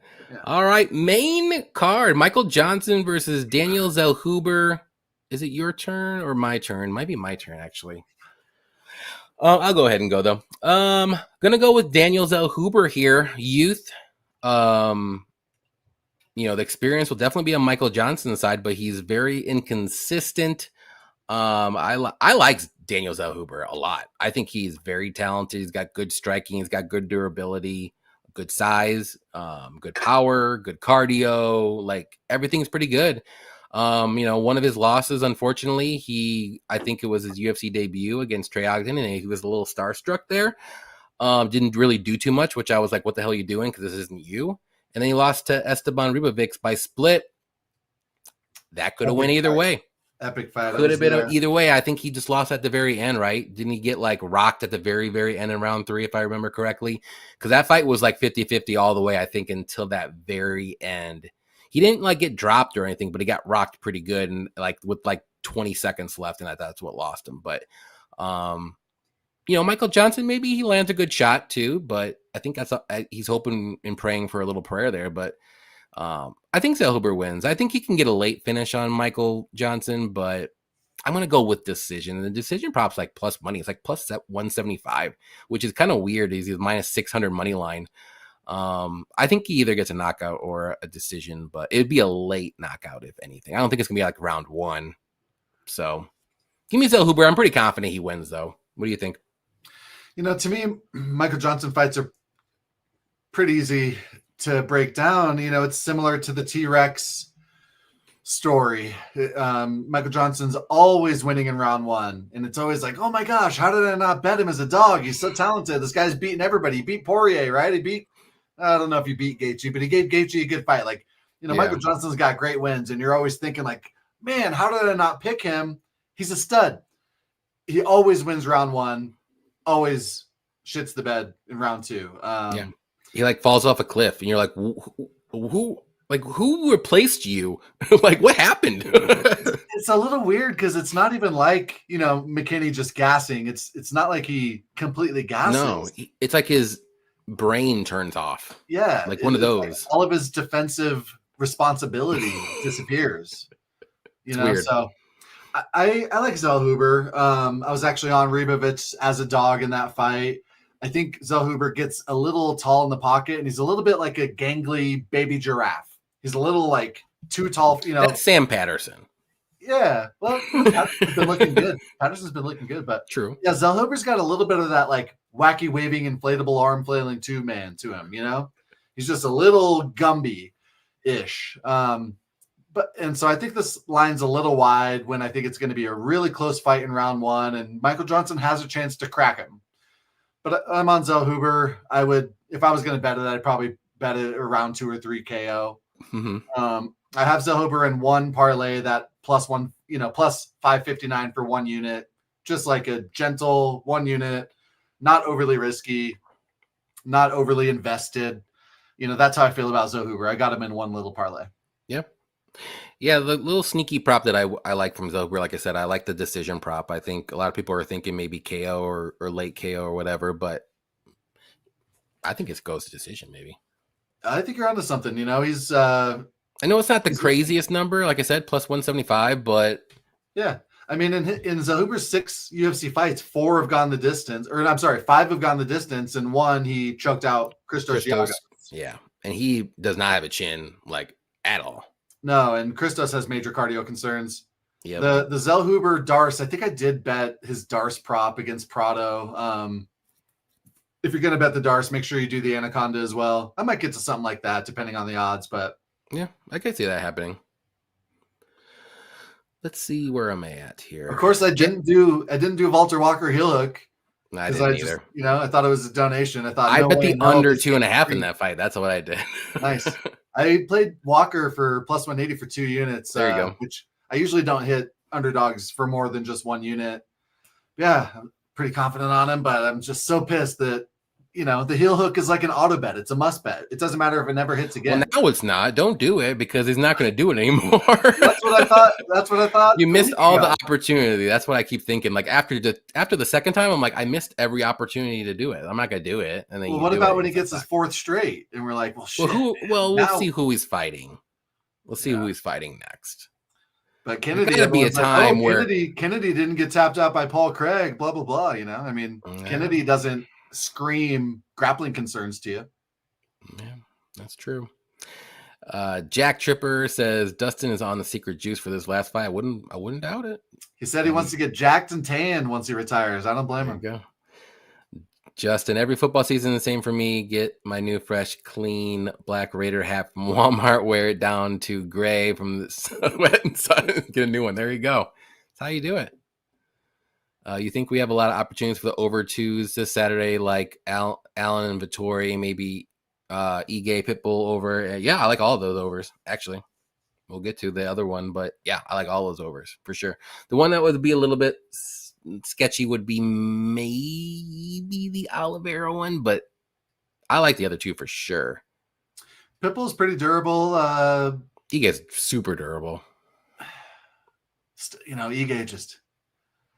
Yeah, I was on that Woodson Ige fight to go the distance, and it was looking lovely until Ige just cracks him. So, yeah, I've got a healthy fear of Ige's power, but fair enough. Because it could happen. Patricio is a little old. And speaking of that, Dan Ige versus Patricio Pitbull. Who do you like? Nice. I'm on Ige. I've got him in one parlay, that small parlay that I've described already. At minus 170. It looked like money was coming in on Pitbull, but I don't really care anymore. No, that line. Oh shit! Okay, yeah, nice. Skyrocketed. If it did, it was only a very short time. Yeah, glad to see. And obviously, Pitbull's not trash. He's an absolute stud. We all know. But yeah, just Ige is so damn good. He's like hard to hit. He's just so durable. Great cardio, even if he's fighting on 3 hours notice. He could be taken down for 13 minutes of the fight and come wailing in the last 2 minutes in the 3rd round and try to get you out of there. So, yeah, absolute stud. Very durable. I can't even think of the last time he's been finished. I don't think he's ever been finished. He might. Yeah, he might never have been. Yeah. Well, he's never been in UFC. So, Yeah, Ige, such a stud. 50K. Gotta love him. It's interesting, though. I've heard other guys talk about this, too, so this isn't like a super original thought, but, they give these Bellator guys, whoever, these guys that come in from another organization, they give them a really tough first fight. So for Pitbull, that was Yair. I was on Yair pretty heavy there. And then they give them some more winnable fights. So you could see that narrative having some merit where like they don't want Pitbull to come in and just run through everybody. They want to show that UFC is the superior organization. So they get this guy beaten. But then they're like, all right, well, we're paying this guy, we're paying him a lot as a former champion at another org. Let's at least get him some wins. Let's give him somebody winnable. So I could see that. I don't think Ige is like a future title contender.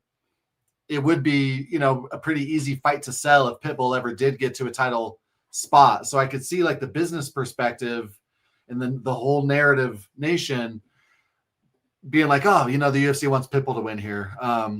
But I think people read into that stuff a little too much. I just got to go with who I think is more skilled on the feet, where I think it'll play out. And I'm on Ige. Yeah, I'm on Ige too. Unfortunately, I think Ige might be a bigger problem for Pitbull than Yair. I think Pitbull had I thought that was a pretty decent matchup for him. He just didn't do anything.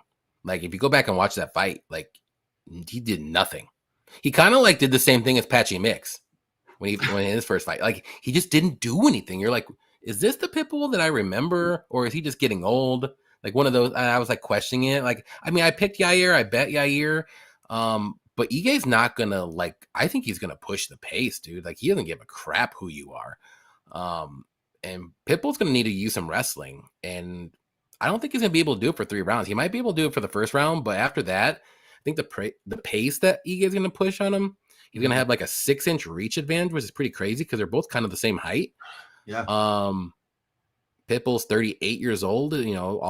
He's still good, but like the best of him is gone. Ige, I like him. I think this is a great spot for Ige. I like the line's starting to run away a little bit. So if you want to jump on it, you better do it now.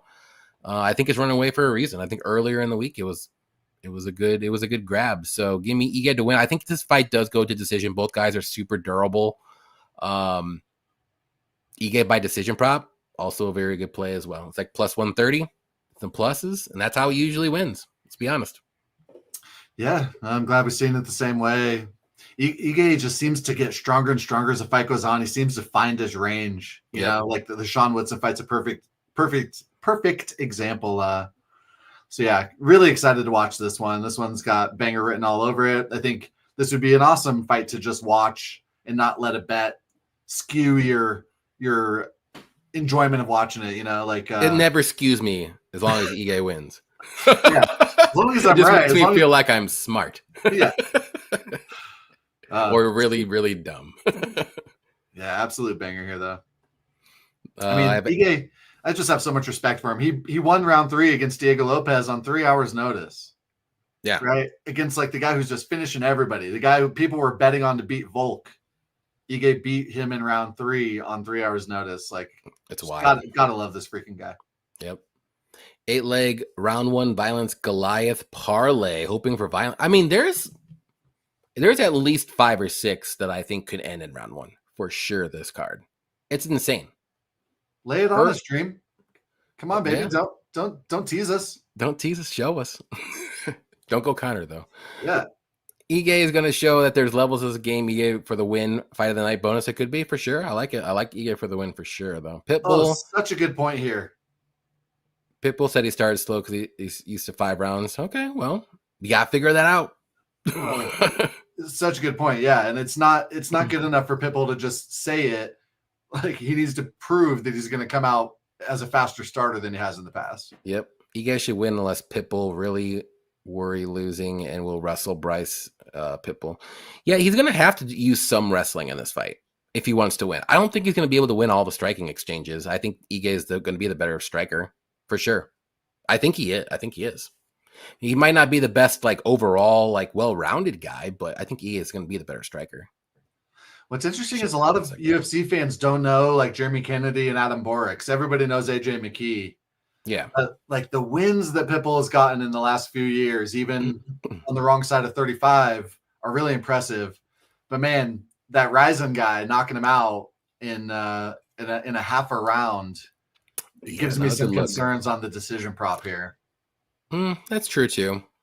I think Ige like round 3 KO is kind of a forever must bet. It's just is it a plus money bet though? If it is, then I would love it.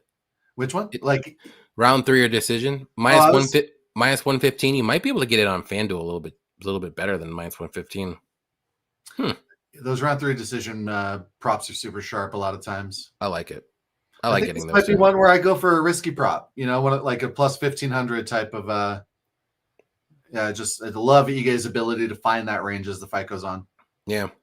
Derek Izzy with a $10 donation. Appreciate you, my man. Nothing to say here. Just happy for the content. Thanks, guys. Well, we appreciate you hanging out with us each and every week as well. So right back at you, Derek. Thank you. Appreciate it. Let's win some money. Let's get some rent money for you, like you said earlier on. Here is his round 1. Bruno fight, Span, alike crew can happen. Dolotov for sure. Gutier, yep. Phillips, Oliveira. That one might be the one that gets you. I can see Holland, and I can potentially see Costa and Kopilov as well. Phillips and Oliveira one might be the one that gets it, that sells it. Let's put it that way. What do you think? I would agree. And the odds It could would happen probably. though, Oh, it can absolutely happen, because they're but both dangerous early.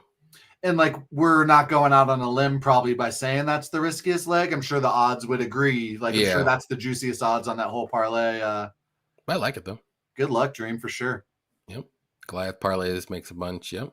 There you go. So it's like a round robin. Yeah, I like it. Even if that's the only one that misses, you're still gonna be good. Next one here is Kevin Holland versus Daniel Rodriguez. I think it's my turn. This is probably my most confident pick on the card, and it is Kevin Holland. Me too. Inside the distance, go ahead and grab it right now. Don't even worry about the money line right now because it's way too gone. Kevin Holland at welterweight is a different beast. I'm willing to say that I can trust Kevin Holland at welterweight. Middleweight, no.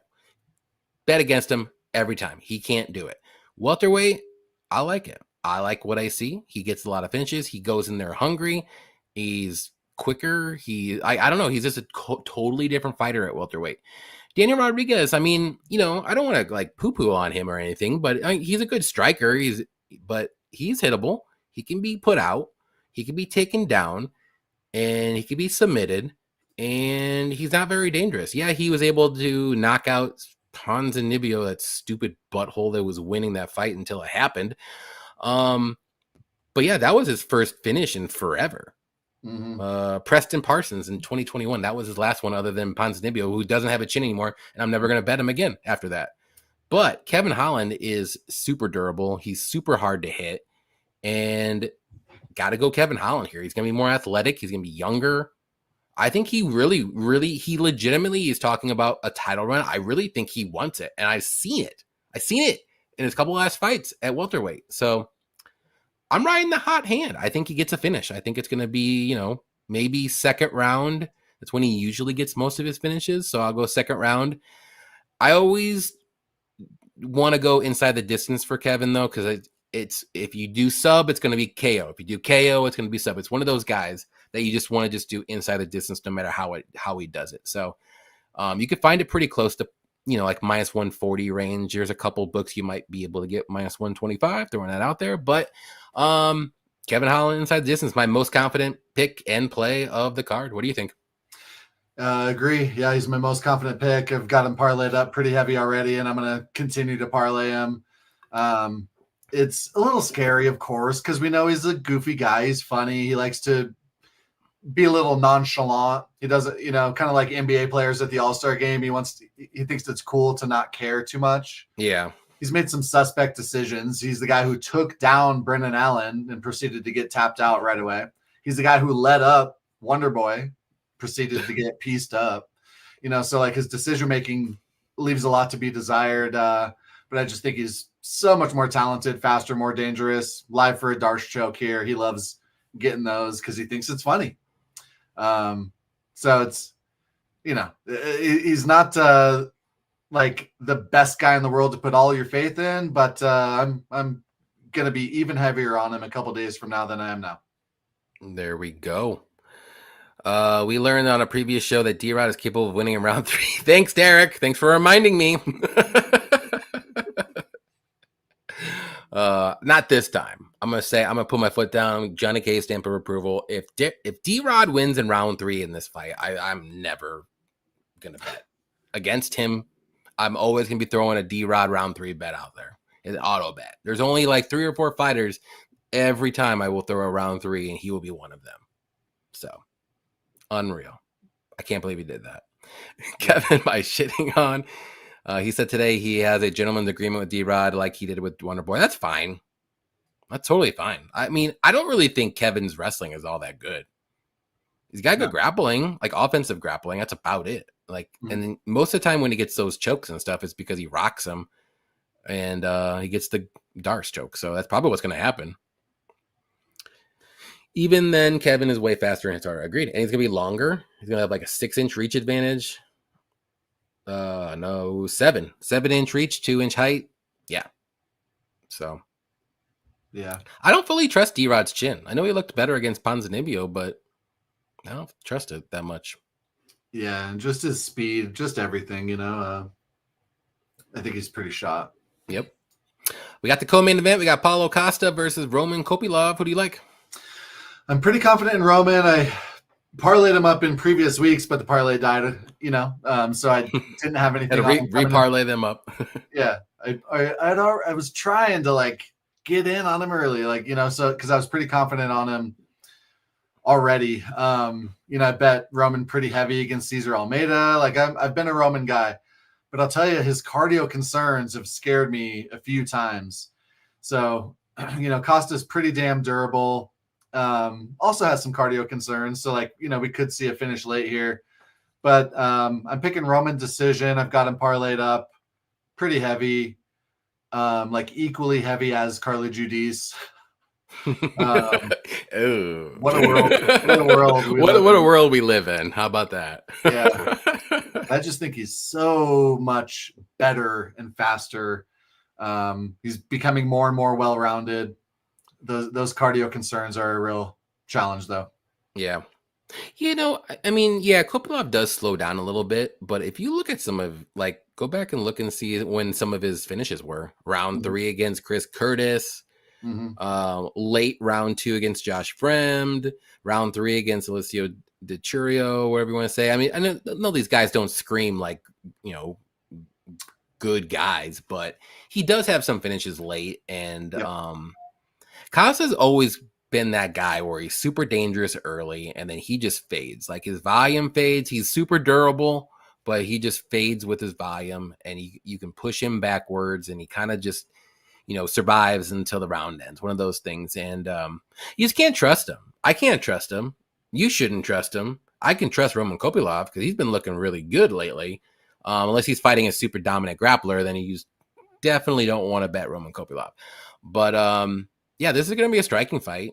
And I think after round 1, even if Costa wins, I still like Kopylov to win. So give me Kopylov to win by decision. I think he can win 30-27. I think he can win 29-28. Maybe he finds a late finish, but I don't think Costa, as inactive as he is, I don't think he's going to get it finished here.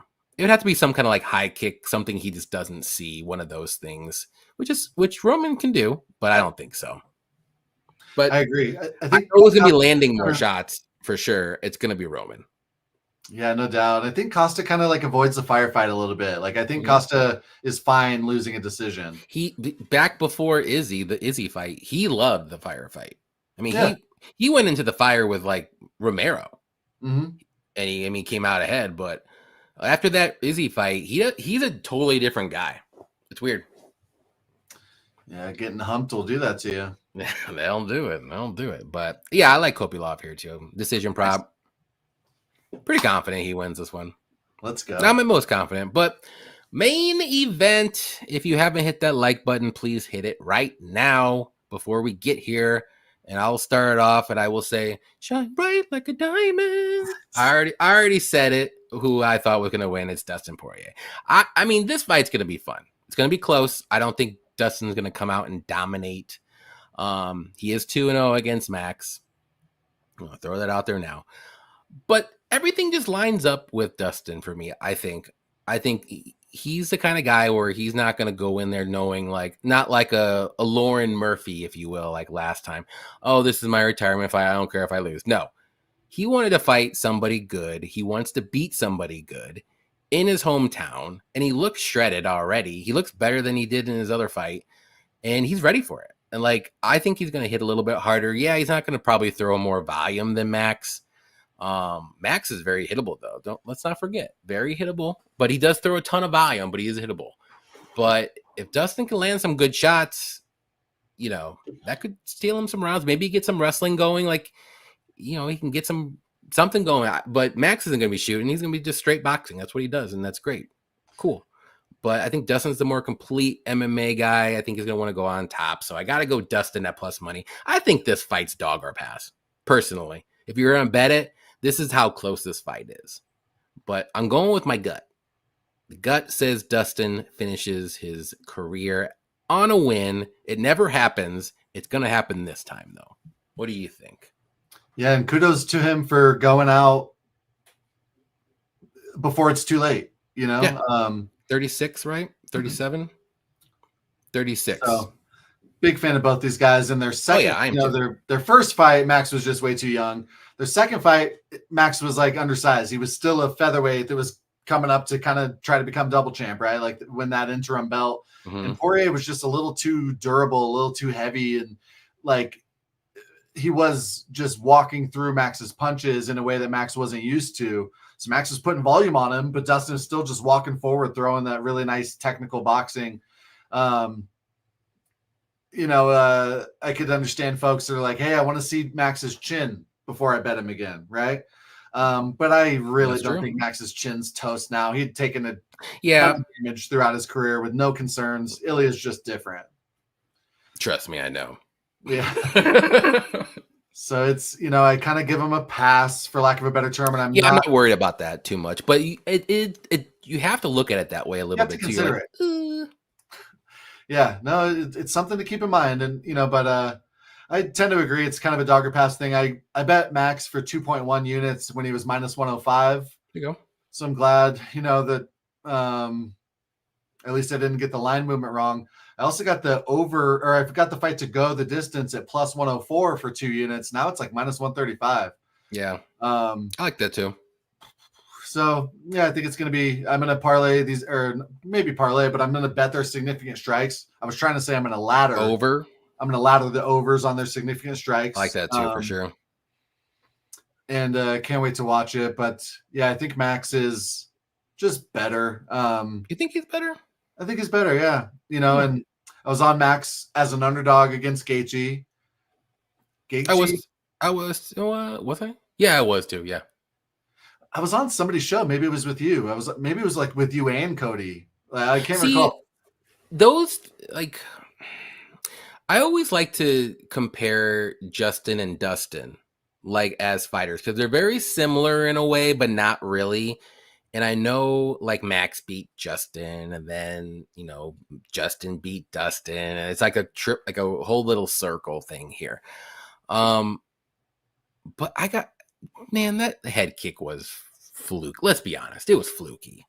Yeah. But I'm not going to take it away from him. Right. But Dustin was looking good that fight until that head kick. Yeah, he was. And honestly, even though I'm a Max guy, Max might be like my favorite current fighter. I'll admit that fight against Gaethje might have gone a lot different if that spinning back body kick didn't land on the nose.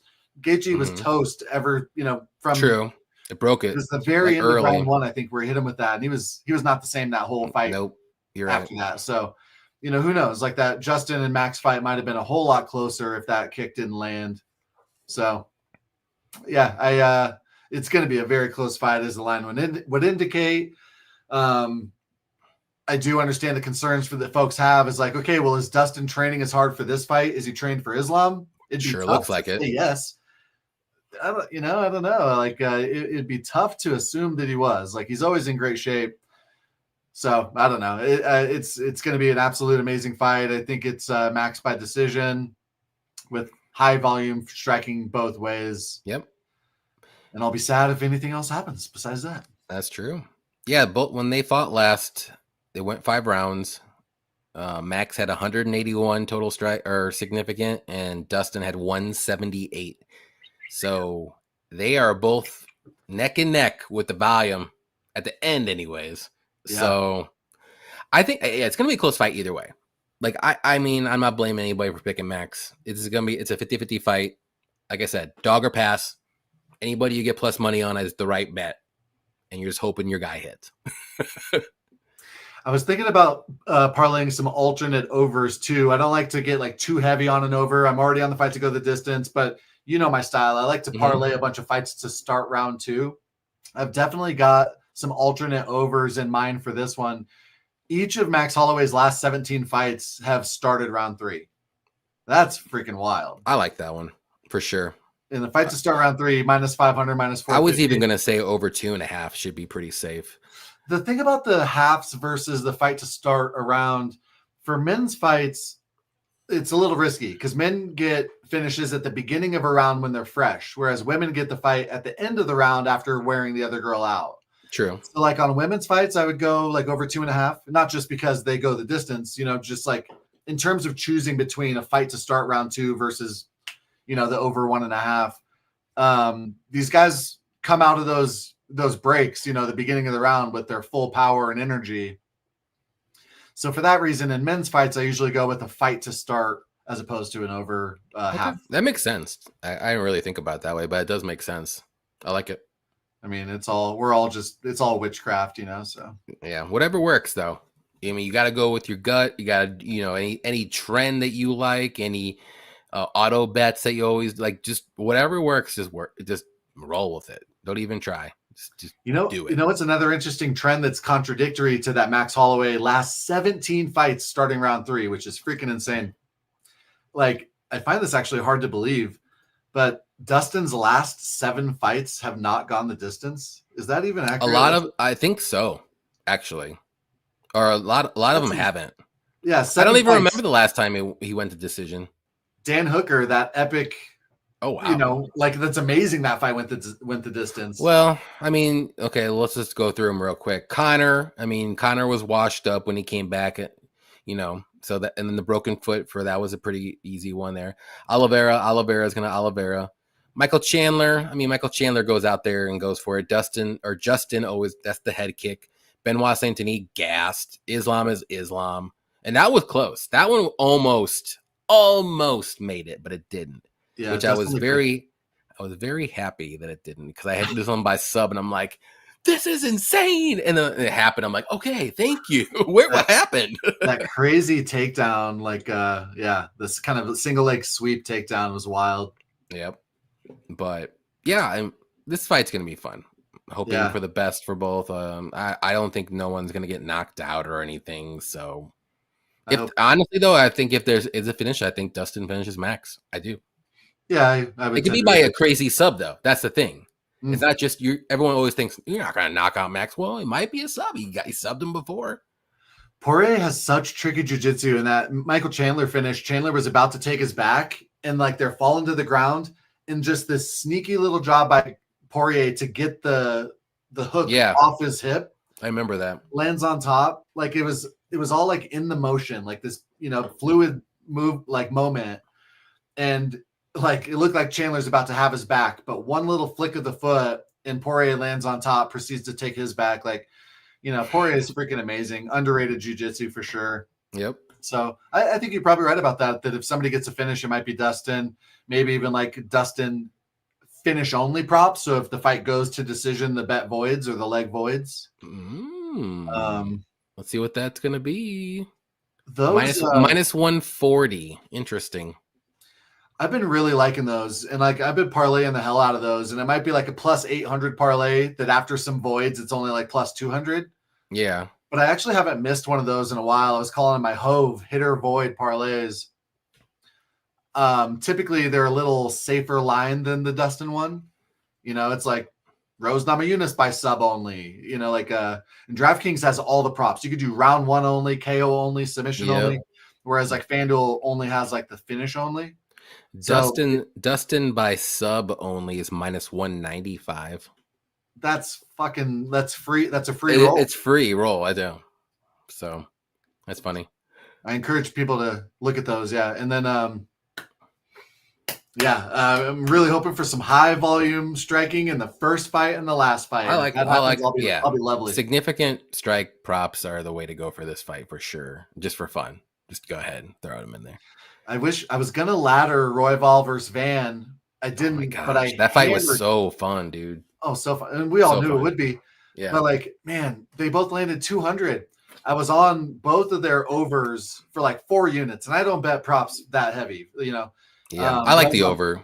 I think Van was 90 something, Royval was 70 something. I hammered the hell out of both of those, but my God.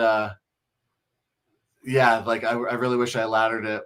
It's so funny. I've been called Nick Swartzen in the past. I think someone's told you that before. Former Mexican. Even years ago, this chick, Hannah, I dated, all of her friends called me Nick. And it was a very endearing, they adored me. And so they weren't making fun. They but I don't know what it is, my mannerisms or my actual voice or what. But no, I would say it just maybe looks a little bit, just a little bit. Like I can, like you're not identical. I could just see like a little bit of resemblance. Like, oh, I can see a little bit. One of those things, you know what I mean? chubby, just chubby and white.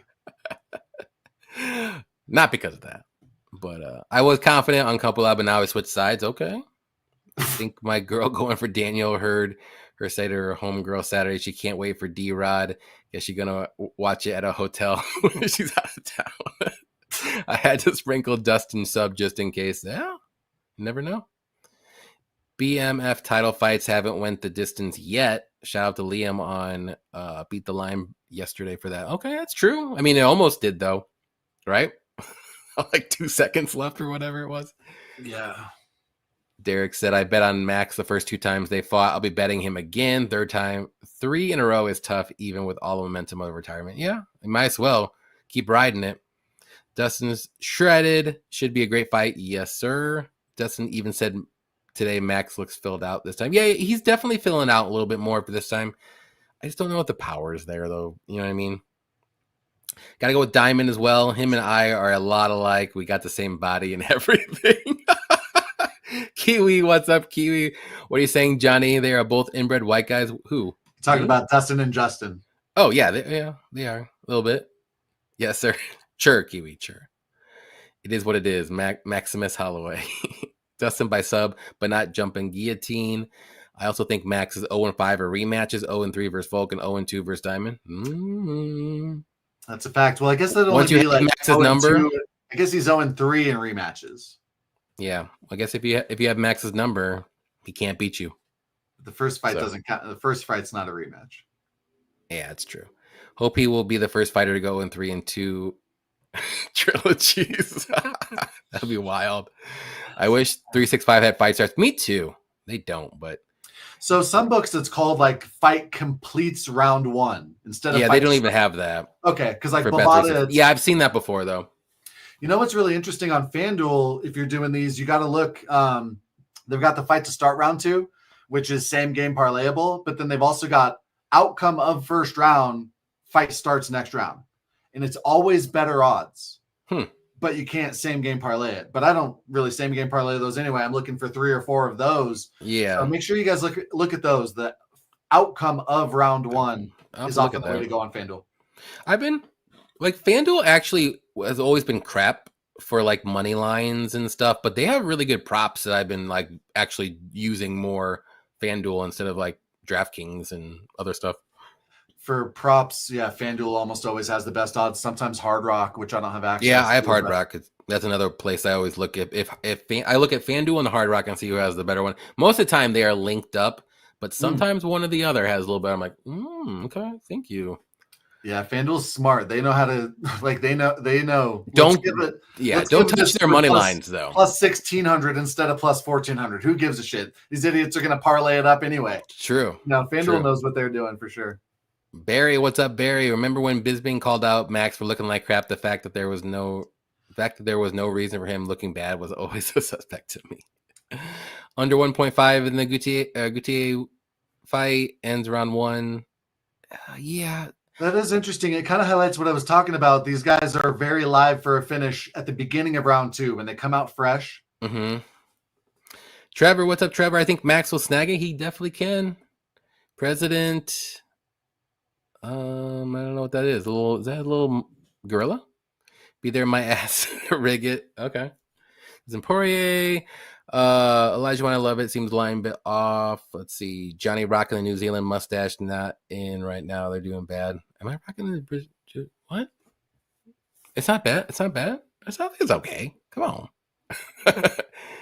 There it is. Okay. Johnny resembles. Oh, jeez. Come on, man. Type me something that Nick Swartzen would say. I can do the Chiwiwi. That's about it. I don't look like him at all. No, you don't look like him. You can get free beers if you tell ball girls. I think the different odds. Okay. All right. Now the time has come for the easy money parlay. This is when we get 2 legs and we try to get plus money or so. What do you like? What's your favorite other than Kevin Holland? But I think that line's gone. Well, I don't know. I thought we were both going to say we're starting with Kevin Holland. It's at minus 550. It is insanely terrible. Yeah, I was hitting it pretty hard at -400, but we're I'm talking okay about with like, that, but well, it's like a 75% win likelihood versus like 81. It's like,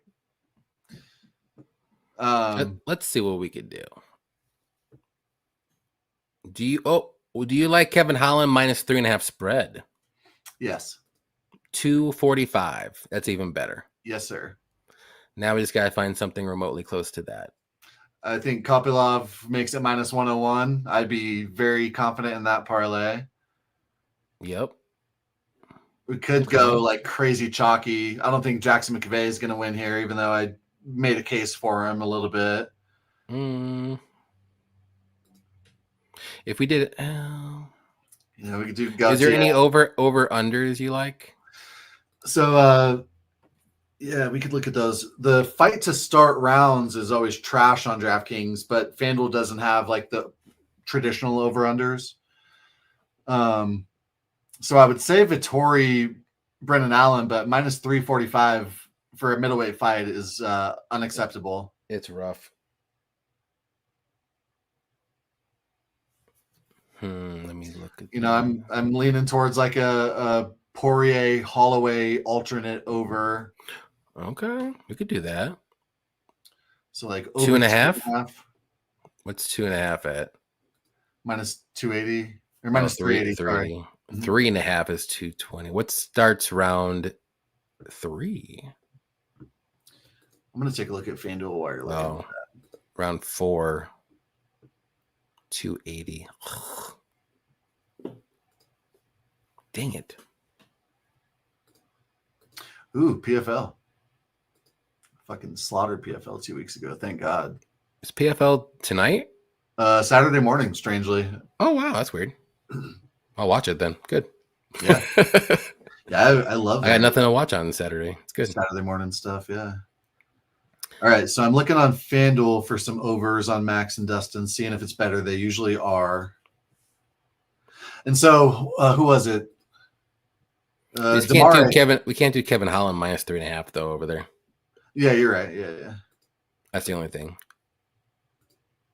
Which we can always change that. I'm just confident in that hits. Yeah, me too.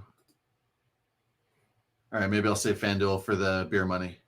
There you go. I got a couple things for beer money that I might like. I know there's a ton I like, but it's just hard to like group it up to the right 2 plays, if you will. I'd say. Go ahead. I was gonna say, like Bruno, Carly, and Roman. I'm pretty confident in all those. More confident than like Dulatov or Gautier, but I think Dulatov and Gautier are locks. I'm down to do like a 3 or 4 legger, a little longer and chalkier than normal. But that's my style. I'm chalky. I mean, I'm pretty chalky myself, but I just like to do 2 legs.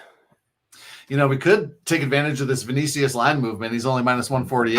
I was looking at that. I was like -148. And then we could do something super safe.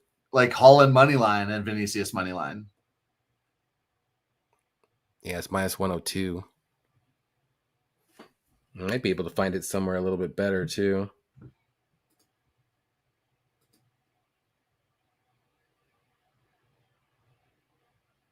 Vinicius is a wider line on FanDuel. FanDuel's a sharper book than DraftKings, I swear to God. Yeah, FanDuel's money lines are trash.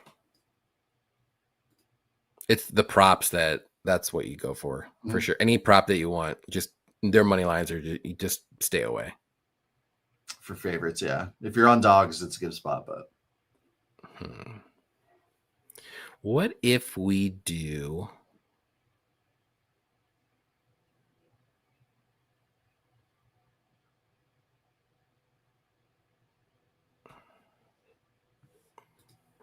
I'm gonna say we're both on eGay. Yeah.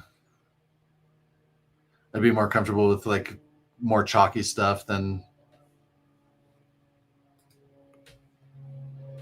than like a Vinicius or an Ige. But at least Vinicius, we're getting great line of action, you know. Yeah. What do you think about the over 2.5 rounds in the Vinicius fight? Pretty damn good.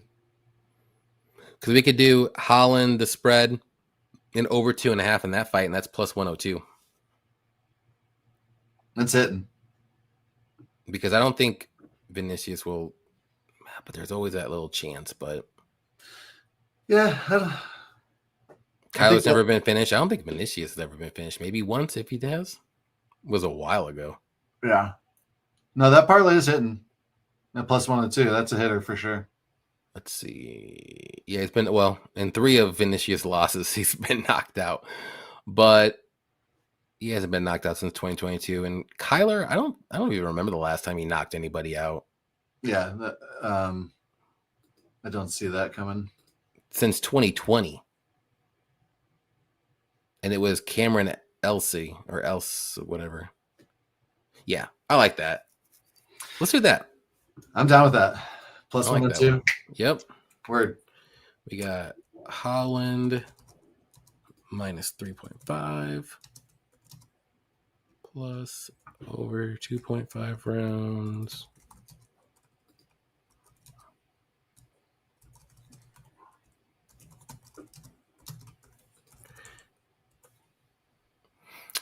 If you want to do an alternate, if you don't have the spread on your book, you can look at Roman Kopylov money line instead with the over. I think that's a good supplement if you want to say. I know some people don't have the spread bets, but yeah, Kopylov money line and then the over 2.5 if you don't have a spread. I think that's a good bet too. Yeah, I think so. All right, now we got the fun one, beer money. I'm looking at Ige decision right off the bat.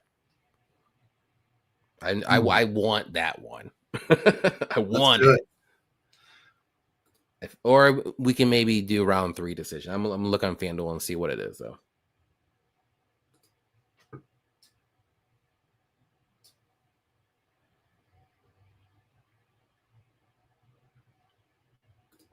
You have something that sticks out right away that you want? You know, yeah, I don't know.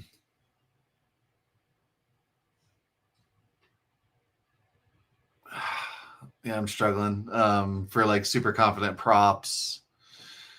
Let me see. My max decision, Roman decision, Holland inside the distance. We could do Ige round 3 or decision on FanDuel plus 100. All right. Or decision is plus 135, which let's just do round 3 decision just in case. Yeah, that like those odds are not worth it to me to give up on the round 3 for sure. Yeah. Okay. Got that. That's on FanDuel. Damn. Yeah. I still want to bet the Vittori plus 3.5, even though it's minus 170. I'll just do that in something different. Okay. All right. So you want to do Holland inside the distance? In the beer money? Yeah. That's free. And then we can get a little bit crazier after that. I'm down. Let's see. Hold on. So it's minus 135 on FanDuel. I'll take that. Let's just do like a little bit of a tougher one.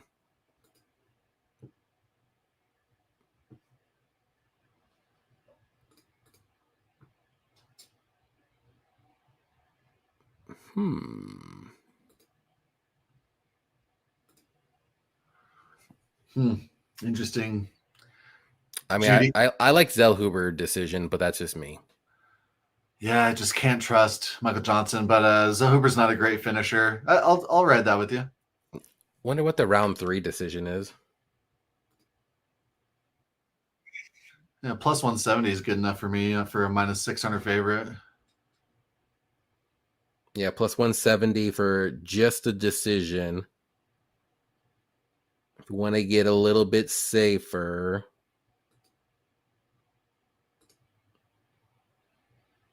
So Huber it's minus 1. Decision, dude, this is wild.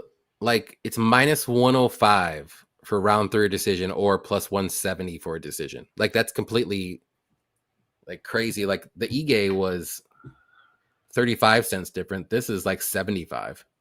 Yeah. I think it's an indication of Johnson's, cliff falling off habit.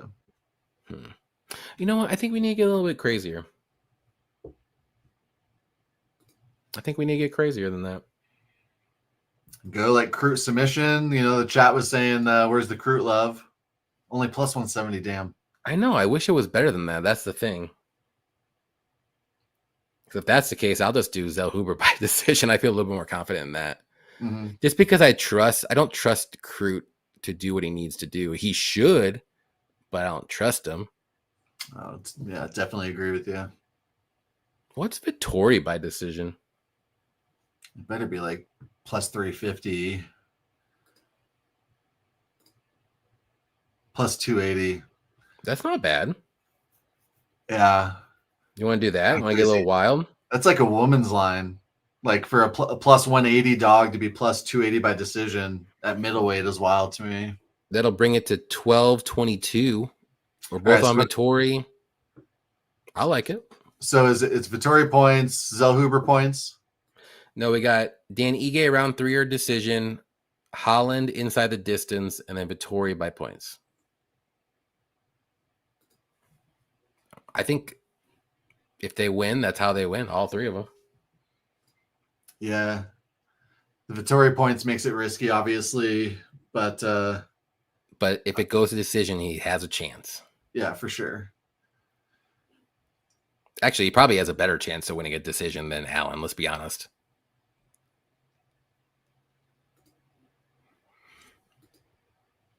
Let me look and see if there's something crazier. So we're at 12:20. We're at 12:22. Yeah. Yeah, I mean, I might play the hell out of this parlay without the Vittori points in there. I like that Ige and Holland. Is there anything that, man, I'm trying to get like plus maybe 200 range. Oliveira by points plus 180. You can see what that does without Vittori. It's only plus 874 if we took out the Vittori and did Vinicius points instead. Need to get a little wild. But I think that's like a damn near lock, If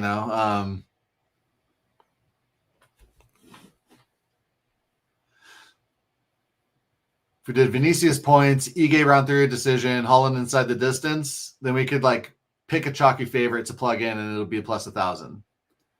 Bruno makes it plus 1024.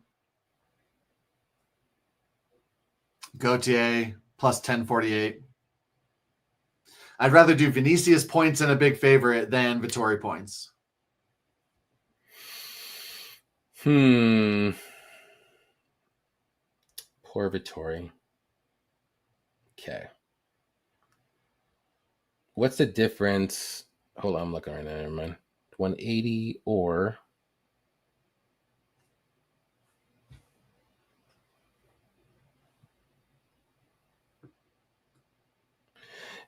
Vinicius round 3 or decisions plus 140, and then we can do something just to be safe because Kyler. I know he's never been finished before, but there's a chance, I think, with the cardio.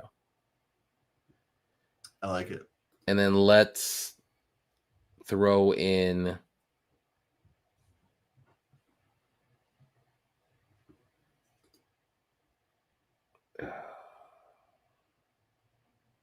FanDuel money lines that get you every time.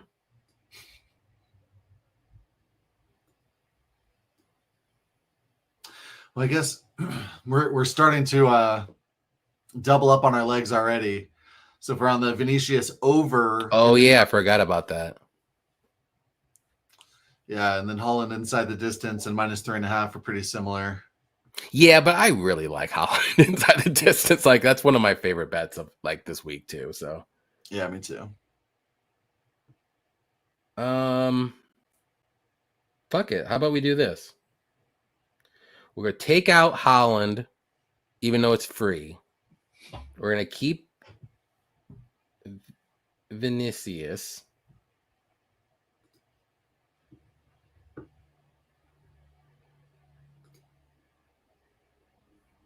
I don't know why, but my mind wants me to say Vittori by points. My mind's telling me no. We could even do round 3 or decision just in case too. We should just do all round 3 decisions. I like that. So who is it? Ige, Vinicius, and who? Vittori.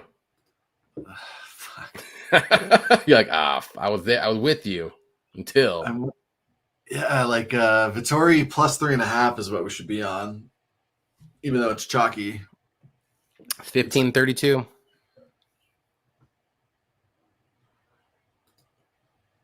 It's not bad at all. Unless you want to.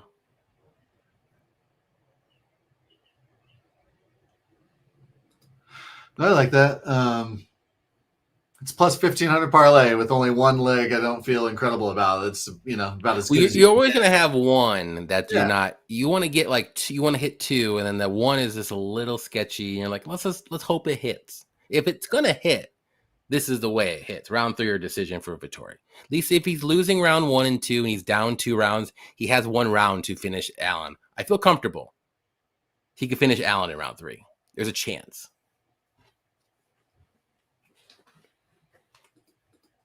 There's a chance. There's a chance. Let's do it. Plus 15-32.